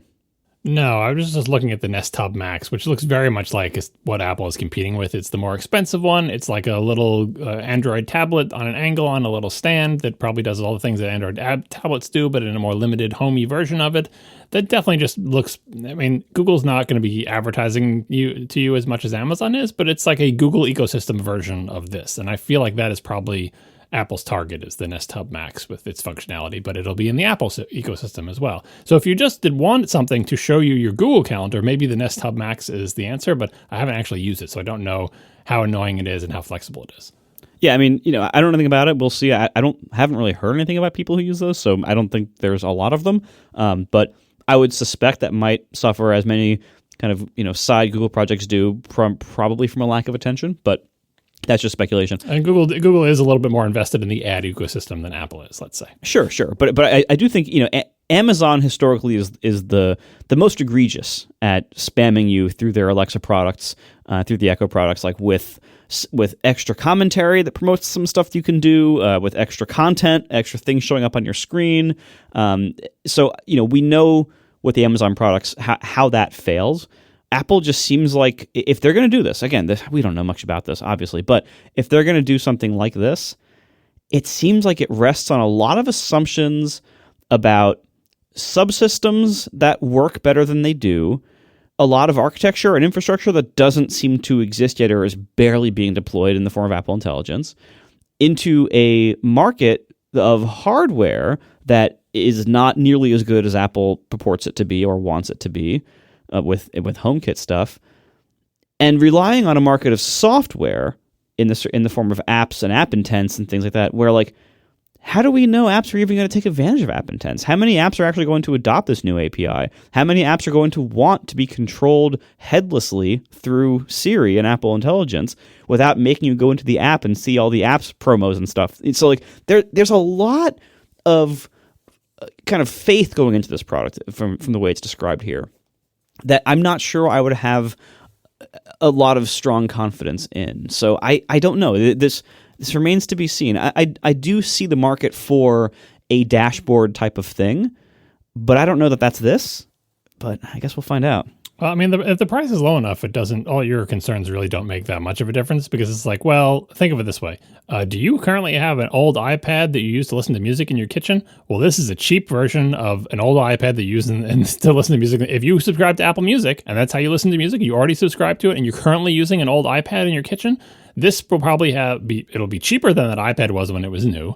It will come with that little speaker stand thingy, which presumably will have better sound than your iPad speakers. And it's designed for this. It's got a little stand. You don't have to prop it up on something, or maybe it's even waterproof. No, it certainly won't be. But, you can dream, right? Like, and you can do FaceTime from it more easily because it'll have that, center stage camera or whatever thing, and maybe the robot arm. Like, even if it does none of the things that you were just worried about, you don't use it for any of that. You literally use it as the equivalent of those radios that used to be mounted to the underside of cabinets in kitchens. You remember those? It was like an FM radio. Like, that's what this is for the modern era, and it is 100% a straight up replacement for, in Apple households that are bought in the Apple ecosystem, that old kid iPad that you have in the kitchen to look at recipes and listen to music, right? And that's like, if it's $299, there you go. If it does nothing else its entire life except for those things, when your old iPad breaks or some kid knocks it over or it finally dies or the battery swells or something, your replacement is not to go look for a used iPad or try to take one of your kids' old ones. Your replacement is to buy this thing. So, like I said, the bar is really low. If this thing really is $199 or $299, it doesn't have to do everything under the sun. All the dreams about app intents and Siri eventually getting good and controlling your magic HomeKit house where everything works, it doesn't have to do any of that. Still, it's worth the money if it actually is cheap. Now, the $1,000 one with the robot arm, now maybe it needs to do something more useful, and we'll see how that goes. But all my hopes are pinned on this thing actually being inexpensive and doing the things that an old iPad is currently doing in people's kitchens. I don't think it'll be inexpensive. Other than that, I'm with you, but I don't think it'll be inexpensive. Yeah, pricing is one of the most difficult things to get rumors about because they can change that at any time. But I mean, this is ballparking it. It's saying the expensive one is $1,000 and the other one is trying to match competitors that cost in the low hundreds. So we shall see. I mean, I think it's very clear that the correct way to price it is to be competitive with your competitors. Or if you're going to do the Apple thing and go up market a bit, then you need to be in spitting distance of the competitors. $299 is in spitting distance. The most expensive one on this list was $230, so $299 it's the expensive one. I agree, but I fear that the HomePod people are going to get there and be like, well, we have all this sweet tech. Well, the speaker stand will also be $299. Well, right, exactly. But like even whatever onboard speakers there are, not the Playdate dock, if you will, but the onboard speakers, the HomePod people are going to be like, we have all this sweet ass tech that we can just drop in there, lickety split, and it's going to be great, and also $1,000. But it'll be great and sound amazing in the kitchen. So I don't know. I'm hopeful that this is cool. I love the idea. What did he say? Something like when you're at a distance, it'll just show the temperature and very little else. And then as you approach, it shows you controls for the HVAC. That's very slick. And that's the kind of affordances and design that we love from Apple, the thoughtfulness that we love from Apple. That's what every Nest and Ecobee thermostat has done forever. Yeah, like every smart home thermostat does that. But presumably they have a larger, higher resolution display and the standby mode and widget stuff. They can do smarter things. things. Like my Ecobee does that as well. But like that's why I have hopes for the price of this thing, because my Ecobee thing was not expensive, and I can do voice assistance with it. It does Apple's voice assistant. It has the proximity sensor. I mean, granted, all it does is control my heating and cooling, but it works with HomeKit, it works with its own app, and it was cheap, and it continues to function, and I'm perfectly happy with it as long as it keeps doing exactly what it's doing. And that's my hopes for this product, that it will be like that, which, like I said, is unusual for modern Apple, because everything seems to have a play or an angle or some kind of integration, and this could just be a straight up useful electronic gadget that you can buy from Apple that differentiates itself from its competitors by being higher quality and being less annoying with ads. We'll see. I'm certainly interested, even though, like I said, I don't feel like I have a need for this in my life. And our kitchen doesn't exactly have an overabundance of space unless you're mounting it on the wall. And then if you're mounting it on the wall, then you got power to it, unless you do the recharging dance, which, Mark alluded to. It would be magnetic and stick to your fridge. Well, except our fridge is, stainless steel fridge. That's mostly not magnetic, or whatever the situation is where most of it isn't magnetic. I don't know. If it's cool enough, I will find a reason to buy it. It's for my work, you two. You see, it's for my work. Mm-hmm. But yeah, I mean, I'm interested for sure. And I love the idea of Apple starting to get back into home stuff. I mean, as we've all lamented many times, even though I really do like my Eero setup, and they are past sponsor, I would love to have Apple, take a crack at this at home networking, which I don't think they have any interest in, to be clear. But, them starting to do stuff in the home, at least it gives me a hope. You're saying there's a chance, and we'll see what happens. But I don't know. I'm even though I don't think this is something that I'm seeking, I am definitely cautiously optimistic about it. We are sponsored this week by Tailscale. So imagine you're the kind of person that would listen to a show like the Accidental Tech Podcast, and perhaps you're the kind of person that has a home lab of servers at home, or perhaps you've deployed servers to various, cloud providers like Linode or something like that, and you wanted to be able to treat each of these different devices as though they're on the same local area network, even though they are very much not. Well, I have the solution for you. The solution is Tailscale. What Tailscale does is it gives you secure remote access to anything that you want to place on your tailnet, so any of your devices. This can include Synologies, among many other things.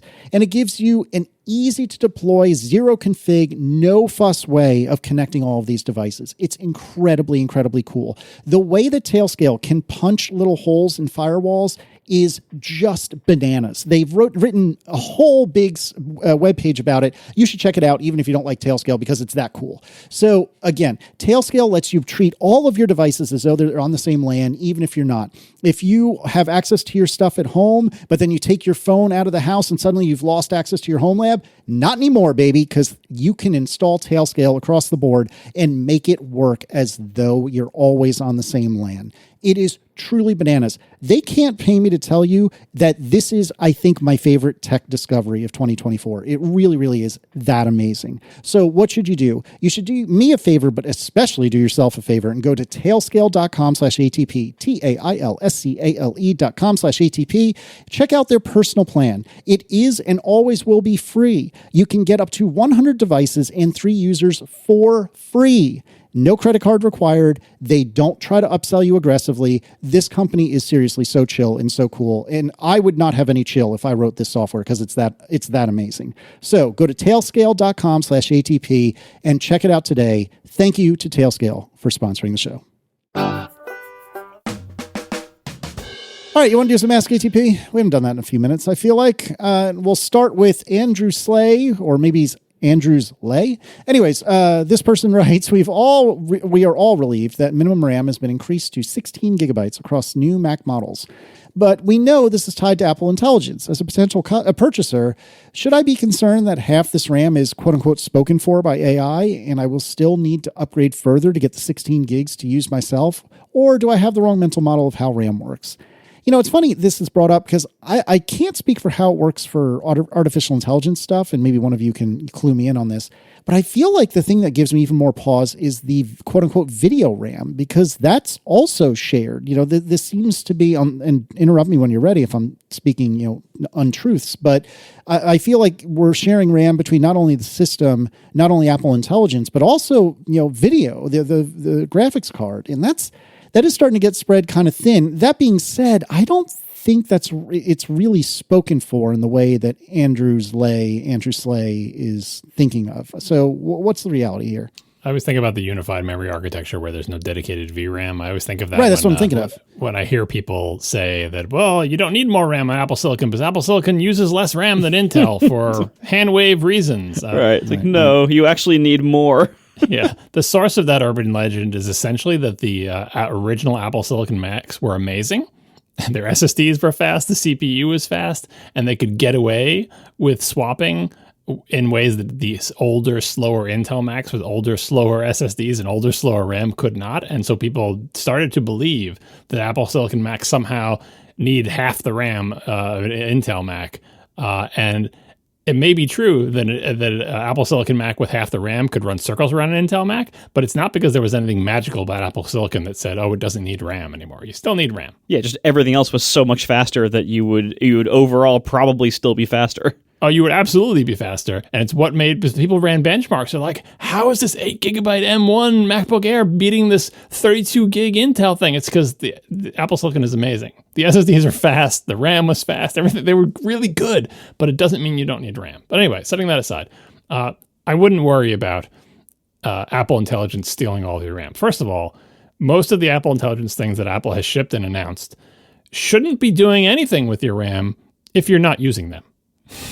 So if you're worried about RAM at all, don't fire up those LLMs and ask them to do a bunch of stuff for you. And they are not going to be there like reserving 16 gigs for themselves, which technically they could, you can wire pages down or whatever, but nothing that Apple really does in their operating system would ever do something at that scale. So do not worry about that. It has more RAM so that if it needs to, it can use a whole bunch when called upon to do so, but it will not be sitting there hogging half of your RAM doing nothing. Right. And second, even when you are doing stuff, presumably whatever you're doing with Apple Intelligence will be kind of like bursty. Oh, I'm going to do a thing now where I want you to generate an image for me or fix this writing. And then you'll be done with that. And then it will go away. And hopefully Apple will have written these things in such a way that you get that RAM goes back into the free pool when that process exits and is done doing whatever it was doing. And now you're back to your, working with your Mac the way it is. And finally, although 8 gigs is probably too little, they doubled it. They didn't just make it 9 or 10. So I think they have enough headroom that it's not like, remember, you're doing Apple Intelligence stuff on phones that their entire RAM is 8 gigs. And you're worried that Apple Intelligence alone is going to use 8 gigs. That's not going to happen, right? So I would not worry about this. It's not the wrong mental model of how RAM works. I think it's just not the right scale for thinking about how much RAM Apple Intelligence is going to use and how long it's going to need it and when it's going to need it. 16 gigs is good, even with Apple Intelligence. And like I said, if you're worried about it at all, first of all, I think, in the current operating system, you can literally turn off Apple Intelligence. There's a toggle switch in settings.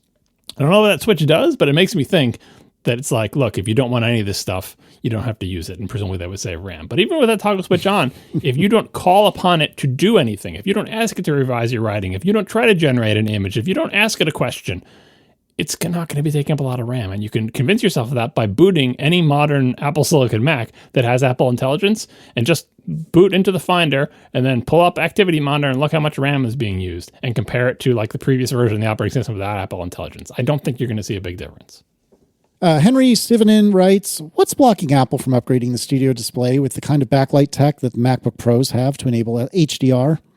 My understanding is that the studio display has constant backlight behind LCD and MacBook Pro has bi-zone variable backlight behind LCD. Apple clearly already has the firmware that knows how to drive the MacBook Pro LCD and backlight layer in combination to produce an HDR result.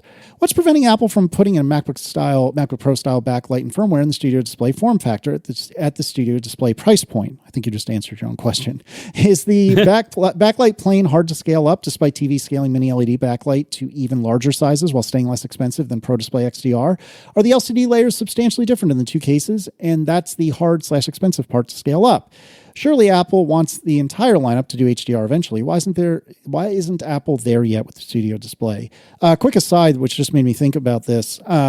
I went to the Apple Store today just to look, and I succeeded in just looking. The new Mac Mini, freaking adorable and very light, but freaking adorable. So cute. I kind of want one. But the MacBook Pros, I brought my M3 MacBook Pro and sat it next to the M4 MacBook Pro and cranked up the brightness in both. And granted, this is inside an Apple Store, so everything's freaking, it's like the sun is shining in there anyway. But it was noticeably different how much brighter the M4 MacBook Pro was. I wouldn't say it's night and day, but you can tell the difference. It just occurred to me just now. I didn't think to look or ask if there was a nano texture one, but just the brightness alone made me jealous. Jealous enough to spend thousands of dollars to replace my 1-year-old one? Absolutely not, but jealous nevertheless. With regard to Henry's question, I think, John, you're probably best suited to answer, but I'm going to take a stab at it. I think it is expense in no small part. I think the technology is probably, to Henry's point, there. It's just, for whatever reason, and I don't know why, and maybe, John, you can fill me in, it's got to be really freaking expensive. Also, Apple seems to forget that they make displays because they haven't updated your beloved XDR in like 15 years in the Studio Display, and since it's been released. So somebody should remind them that these exist, and maybe we'll get answers. The answer to Henry's question, what's blocking Apple from upgrading the Studio Display with the kind of backlight of the MacBook Pros? Nothing. Absolutely nothing. There's nothing stopping them. They could keep the price the same. They wouldn't, but they'd probably make it more expensive. But no, this tech exists. They put it in their laptops. They could put it, it's easier to put it in a giant display like that because it's bigger and you have more room for all the stuff. They could do it, and it would probably be more expensive because it would be a better display and whatever. But they absolutely could. Nothing is stopping them. That's what's so frustrating. They just haven't decided to update the displays yet. When they do update them, presumably they'll get all this stuff. But right now, kind of like the mouse and the keyboards, they're just not updating them. It's like, nope, it's just we sell the Studio Display, we sell the XDR. The price is the same as it's always been. They do exactly what they always did. Someday maybe we'll update them. If you are a longtime Apple fan, you know that they don't update their displays very often. They just don't. Why don't they? It's incredibly frustrating, but they absolutely could. There's not some super expensive, difficult to do things. There's plenty of PC monitors that do all this stuff that are way cheaper than the Studio Display because they're PC monitors. Obviously, when Apple does it, it'll be more expensive. Nothing is stopping them. That's what's so frustrating. And we're just out here waiting. It's like, well, they'll update it someday, and when they do, we can buy it. But in the meantime, this is what they have to offer. Take it or leave it. All right. Yep. Then Ryan Tierney writes, your recent discussion on launchers made me wonder, what is a power user hack you can't live without or customization which makes all other Macs feel broken? For me, it is a multi-button mouse where I have assigned shortcuts for enter, copy, paste, and command tab to move back to the last app. I have RSI, and so I try to minimize my use of the keyboard, and this lets me navigate through tasks with the mouse dramatically faster. I was thinking about this, and I'm sure that there are answers to this question, but I'm struggling to think of what they are. I am a big believer in hot corners. I've been trying to teach myself to use the gestures on the Magic Trackpad instead for much of the same things that I use hot corners for, but old habits die hard. Also, I'm an Alfred, diehard Alfred person, so I feel like a computer's broken without Alfred. And I guess Rocket, which I will probably forget to link in the show notes, but it's a thing where you can basically type out the name of an emoji and it'll just insert wherever your cursor is. That's about all I can think of. I don't know. Marco, what have you got in terms of power user hacks?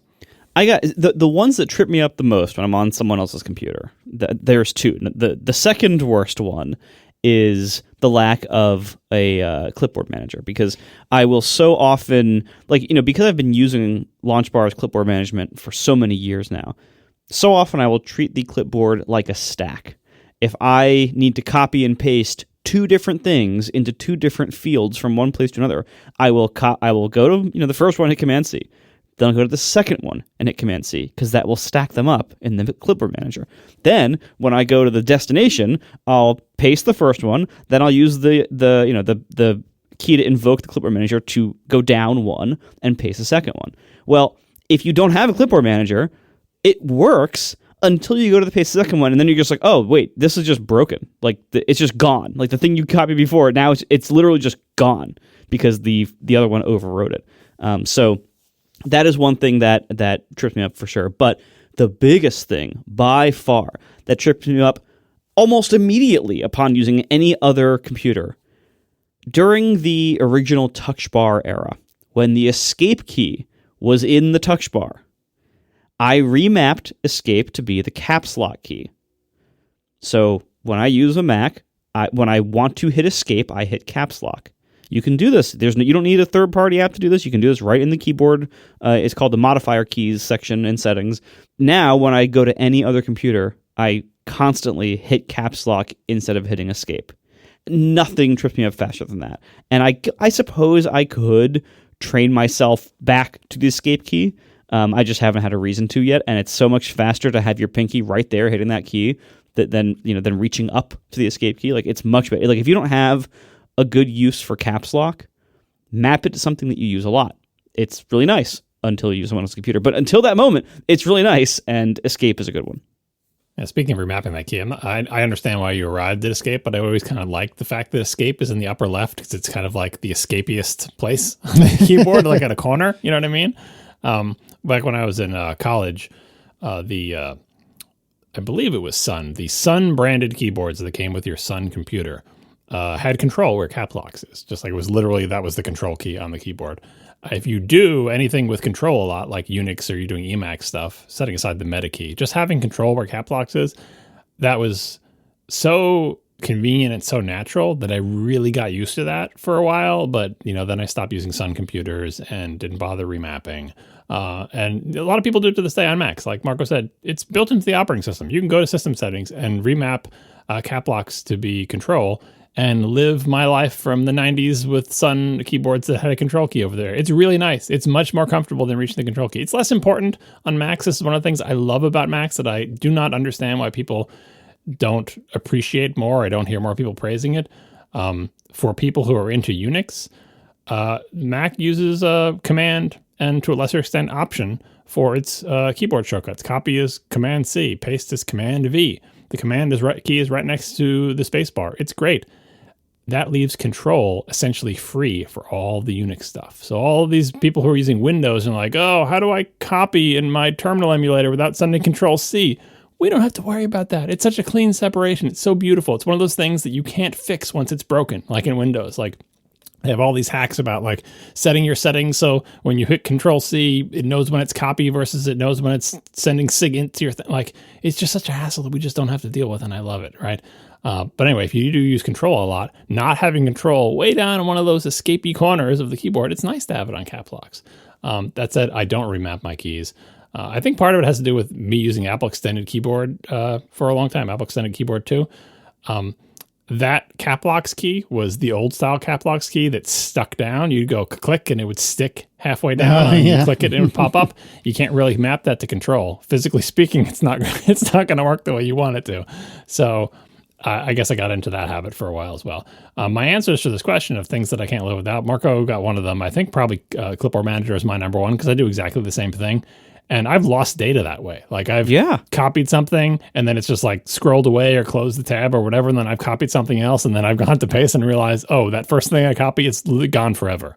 Right. I can't even use my classic Mac RAM snooper thing that I would run in panic that would scan through all of RAM to find the thing that I had previously copied that saved my bacon many times. Memory protection makes that more difficult. That's probably my number one. Quicksilver is probably close number two. I've talked about that in past episodes. It's in a period of stability right now. But like I said before, Spotlight is now good enough and fast enough that I can mostly get along without it. Obviously, all my Quicksilver stuff isn't there, but using it just to launch stuff is reasonable. The apps that I make, so I make Switch Glass and Front and Center. Those two apps are there because they make the Mac work the way I want it to work. I want the window layering to work like it did in classic Mac OS, where when you click one window belonging to another application, all the windows of that application come to the front instead of just the one that you clicked, unless you modify or click on it, and then just the one that you clicked comes to the front. That's what I want. When I'm on someone's Mac that doesn't have that, First of all, chances are good if I'm on someone else's Mac, everything's freaking full screen anyway, and it's some tiny little laptop, and it's just madness, right?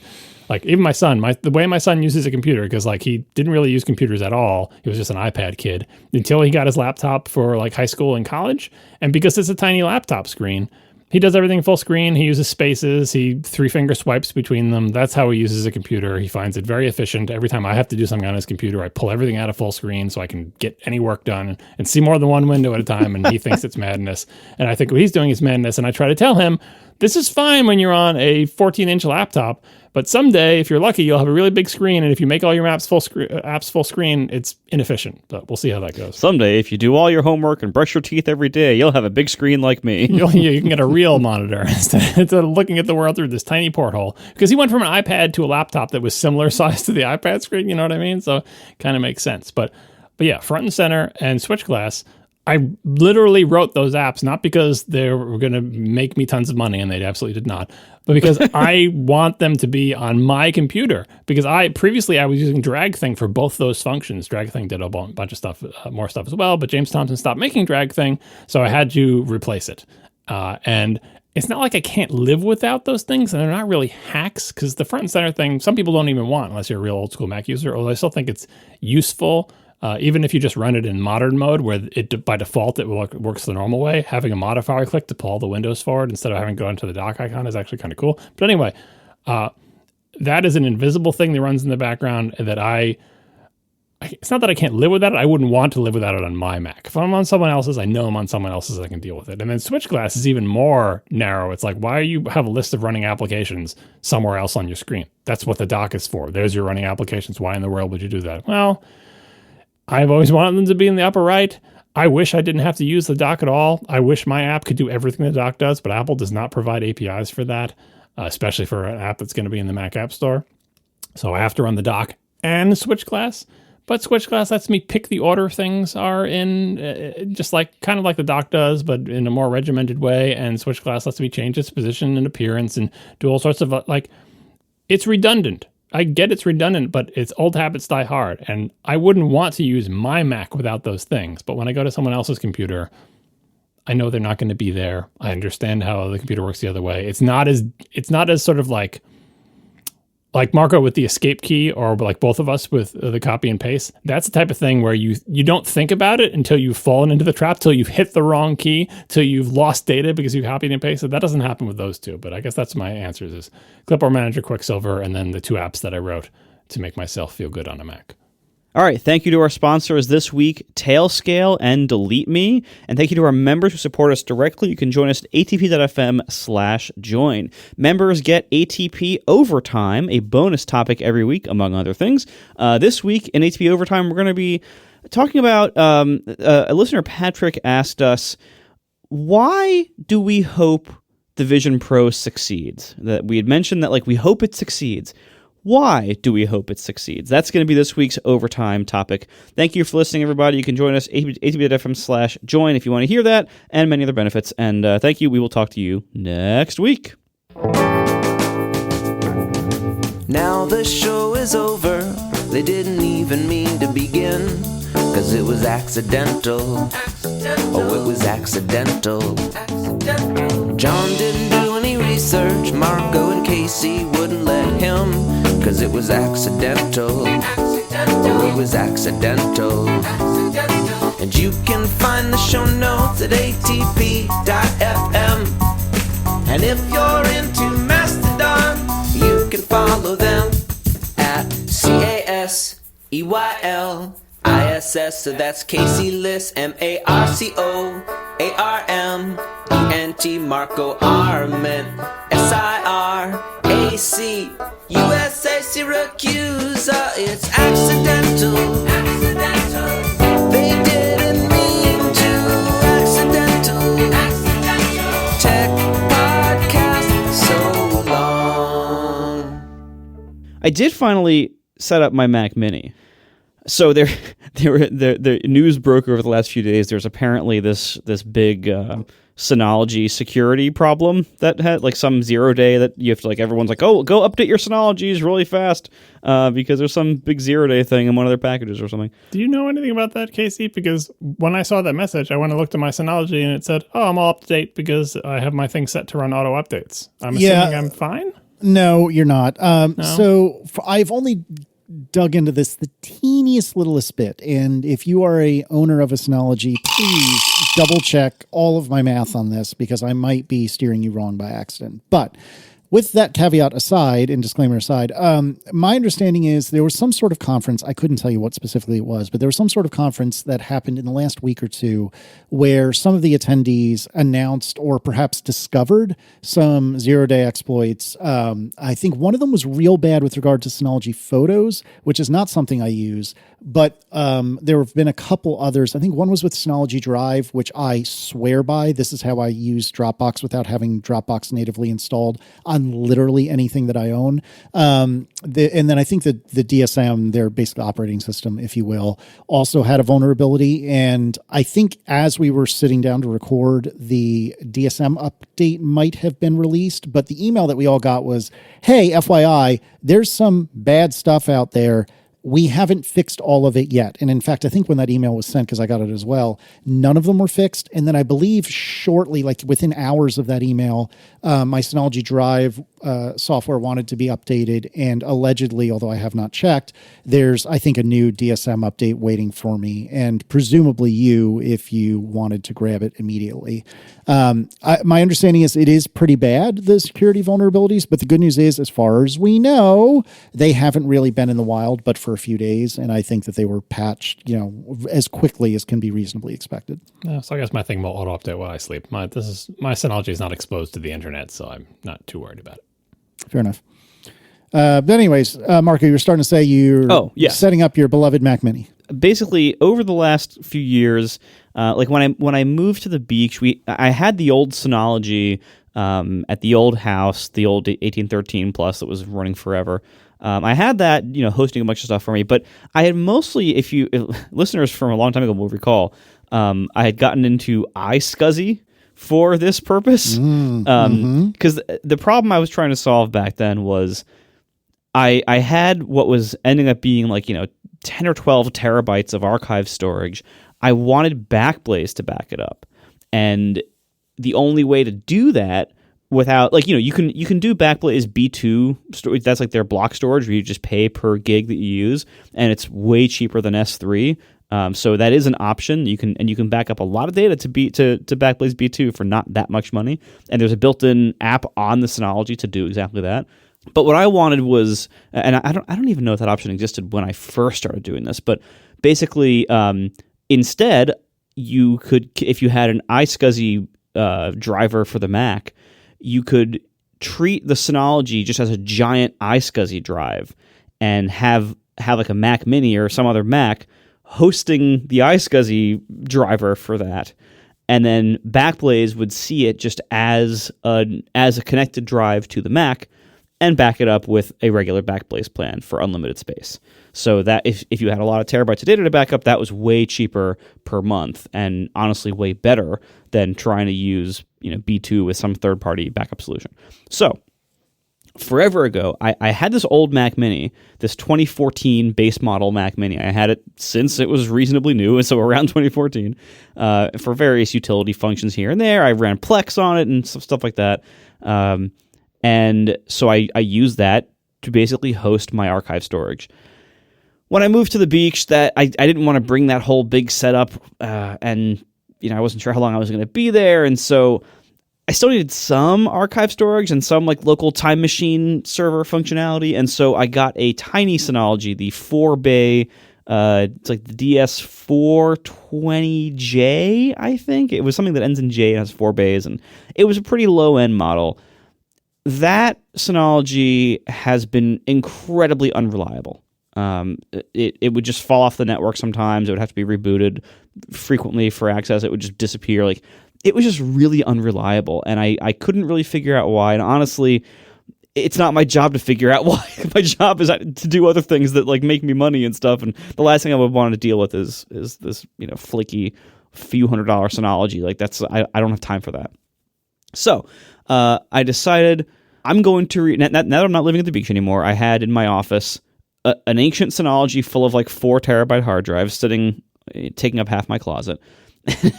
And then this 4-bay ridiculous, like unreliable thing with some pretty good hard drives. It's like these 4 like 16 terabyte hard drives. I know, so pretty good stuff. So I decided, you know what, screw this. I'm getting out of the Synology business. And this was well timed with the security vulnerability. But I decided, you know what, if I'm only using this thing as a big dumb disk, I'm not taking advantage of the other features of an entire NAS with its own app platform and packages and everything. Like, I'm not doing any of that stuff. I'm just using it as a giant disk that I want to be backed up. Like, I can do that with anything. So that's why I ordered the most recent Mac Mini. I was going to order a Mac Mini months ago, but we'd heard they were being updated, so I figured, all right, I'll wait till the update.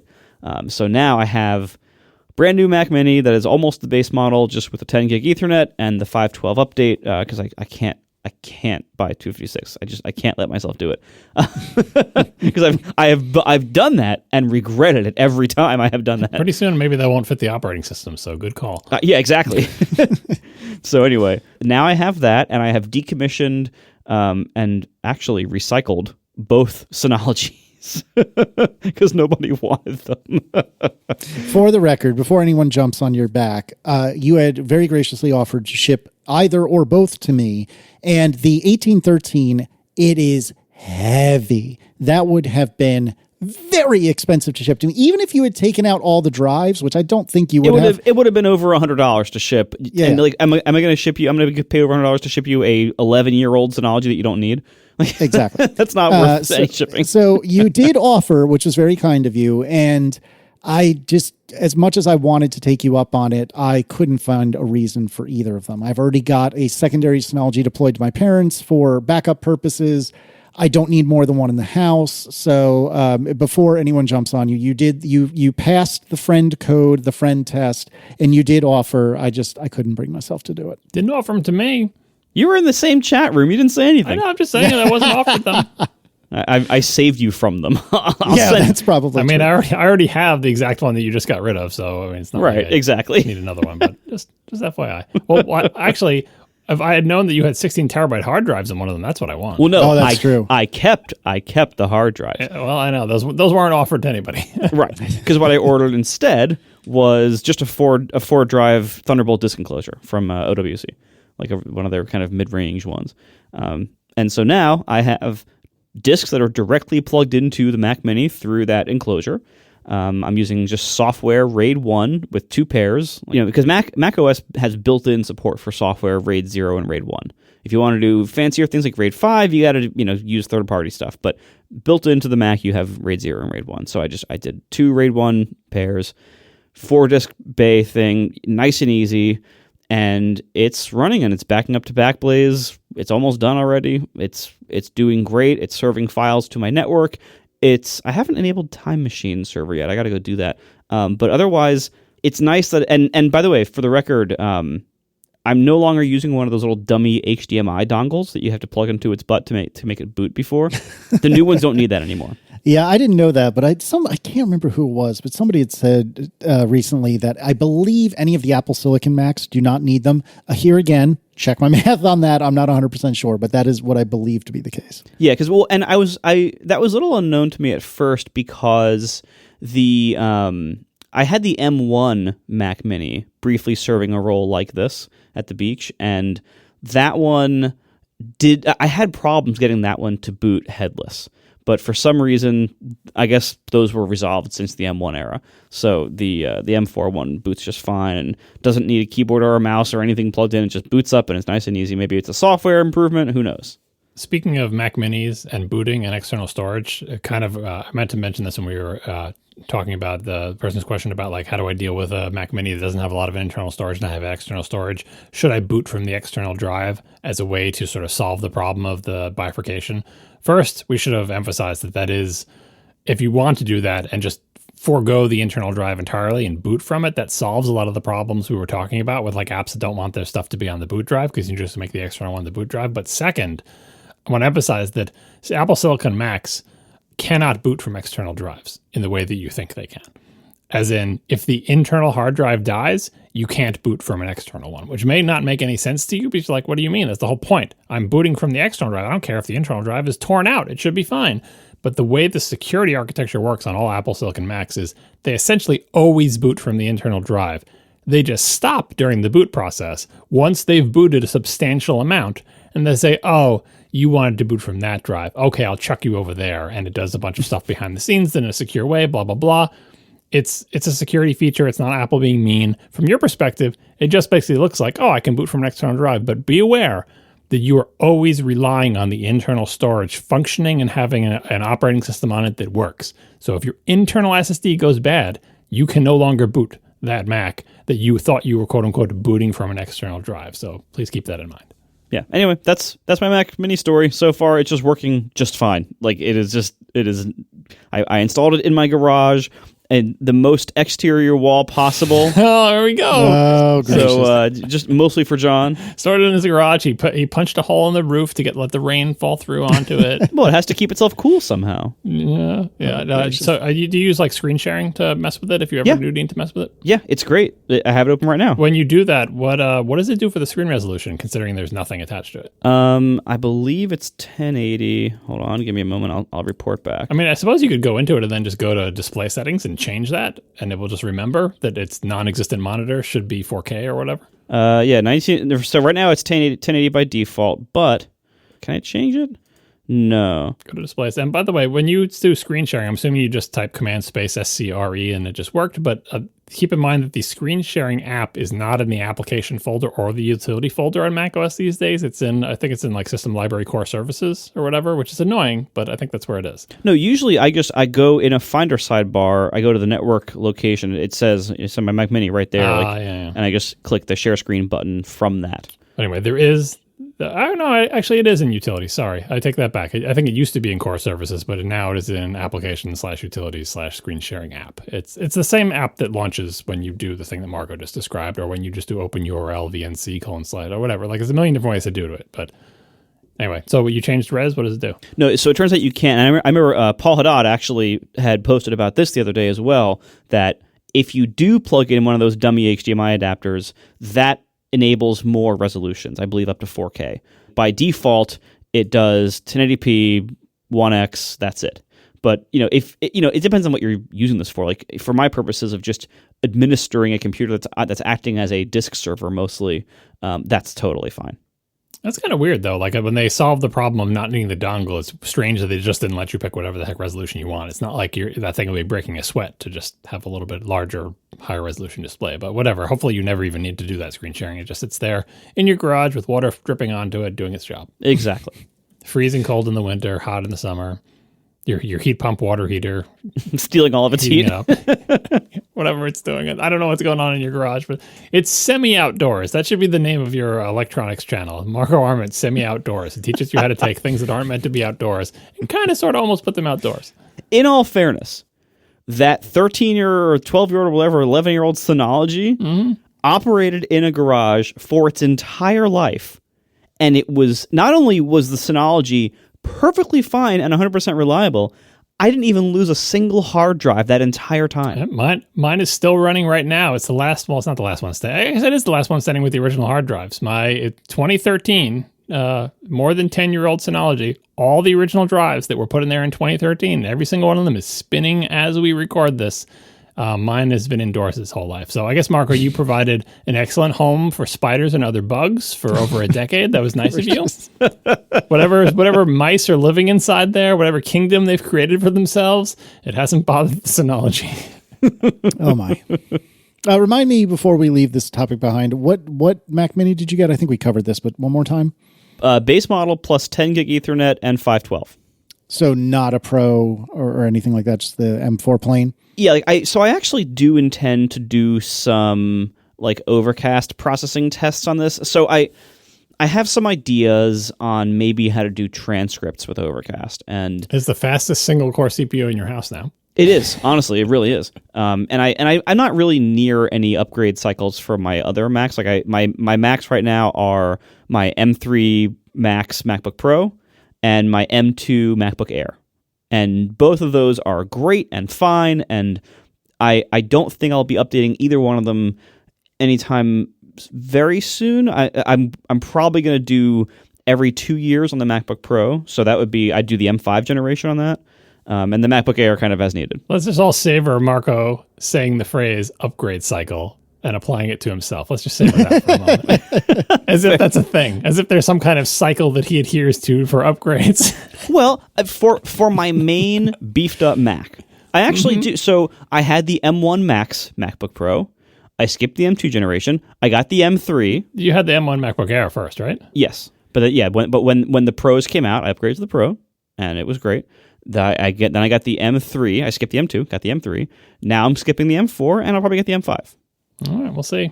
But yeah, we'll see. And the MacBook Air, that's the portable one. That's the M2 right now. I maybe like if the M4 MacBook Airs come out and they have nano texture, that would be interesting because I frequently use it on the train, and it is very bright in the winter on the train. So that I actually like. I am tempted by nano texture, but not tempted enough to replace the M2 yet. I'd be tempted by the 500 nit MacBook Air screen. I mean, yeah, that's not helping. Is it 600 now? I forget. I don't know, but the honestly, the MacBook Air has been a pleasure to travel with. Like, because that M2 MacBook Air is so. First of all, it feels amazing. It's so nice for my light travel uses, and by light I just mean weight. Like what I'm doing on the MacBook Air. Sometimes, yeah, it's just like, email and FaceTime. But a lot of times I'm doing overcast development on it. And it's fine. Like, it's not nearly as fast as the MacBook Pro. But it's pretty good considering it's, a 2.5 pound, allegedly low-end model of computer. Like, it's a fantastic computer.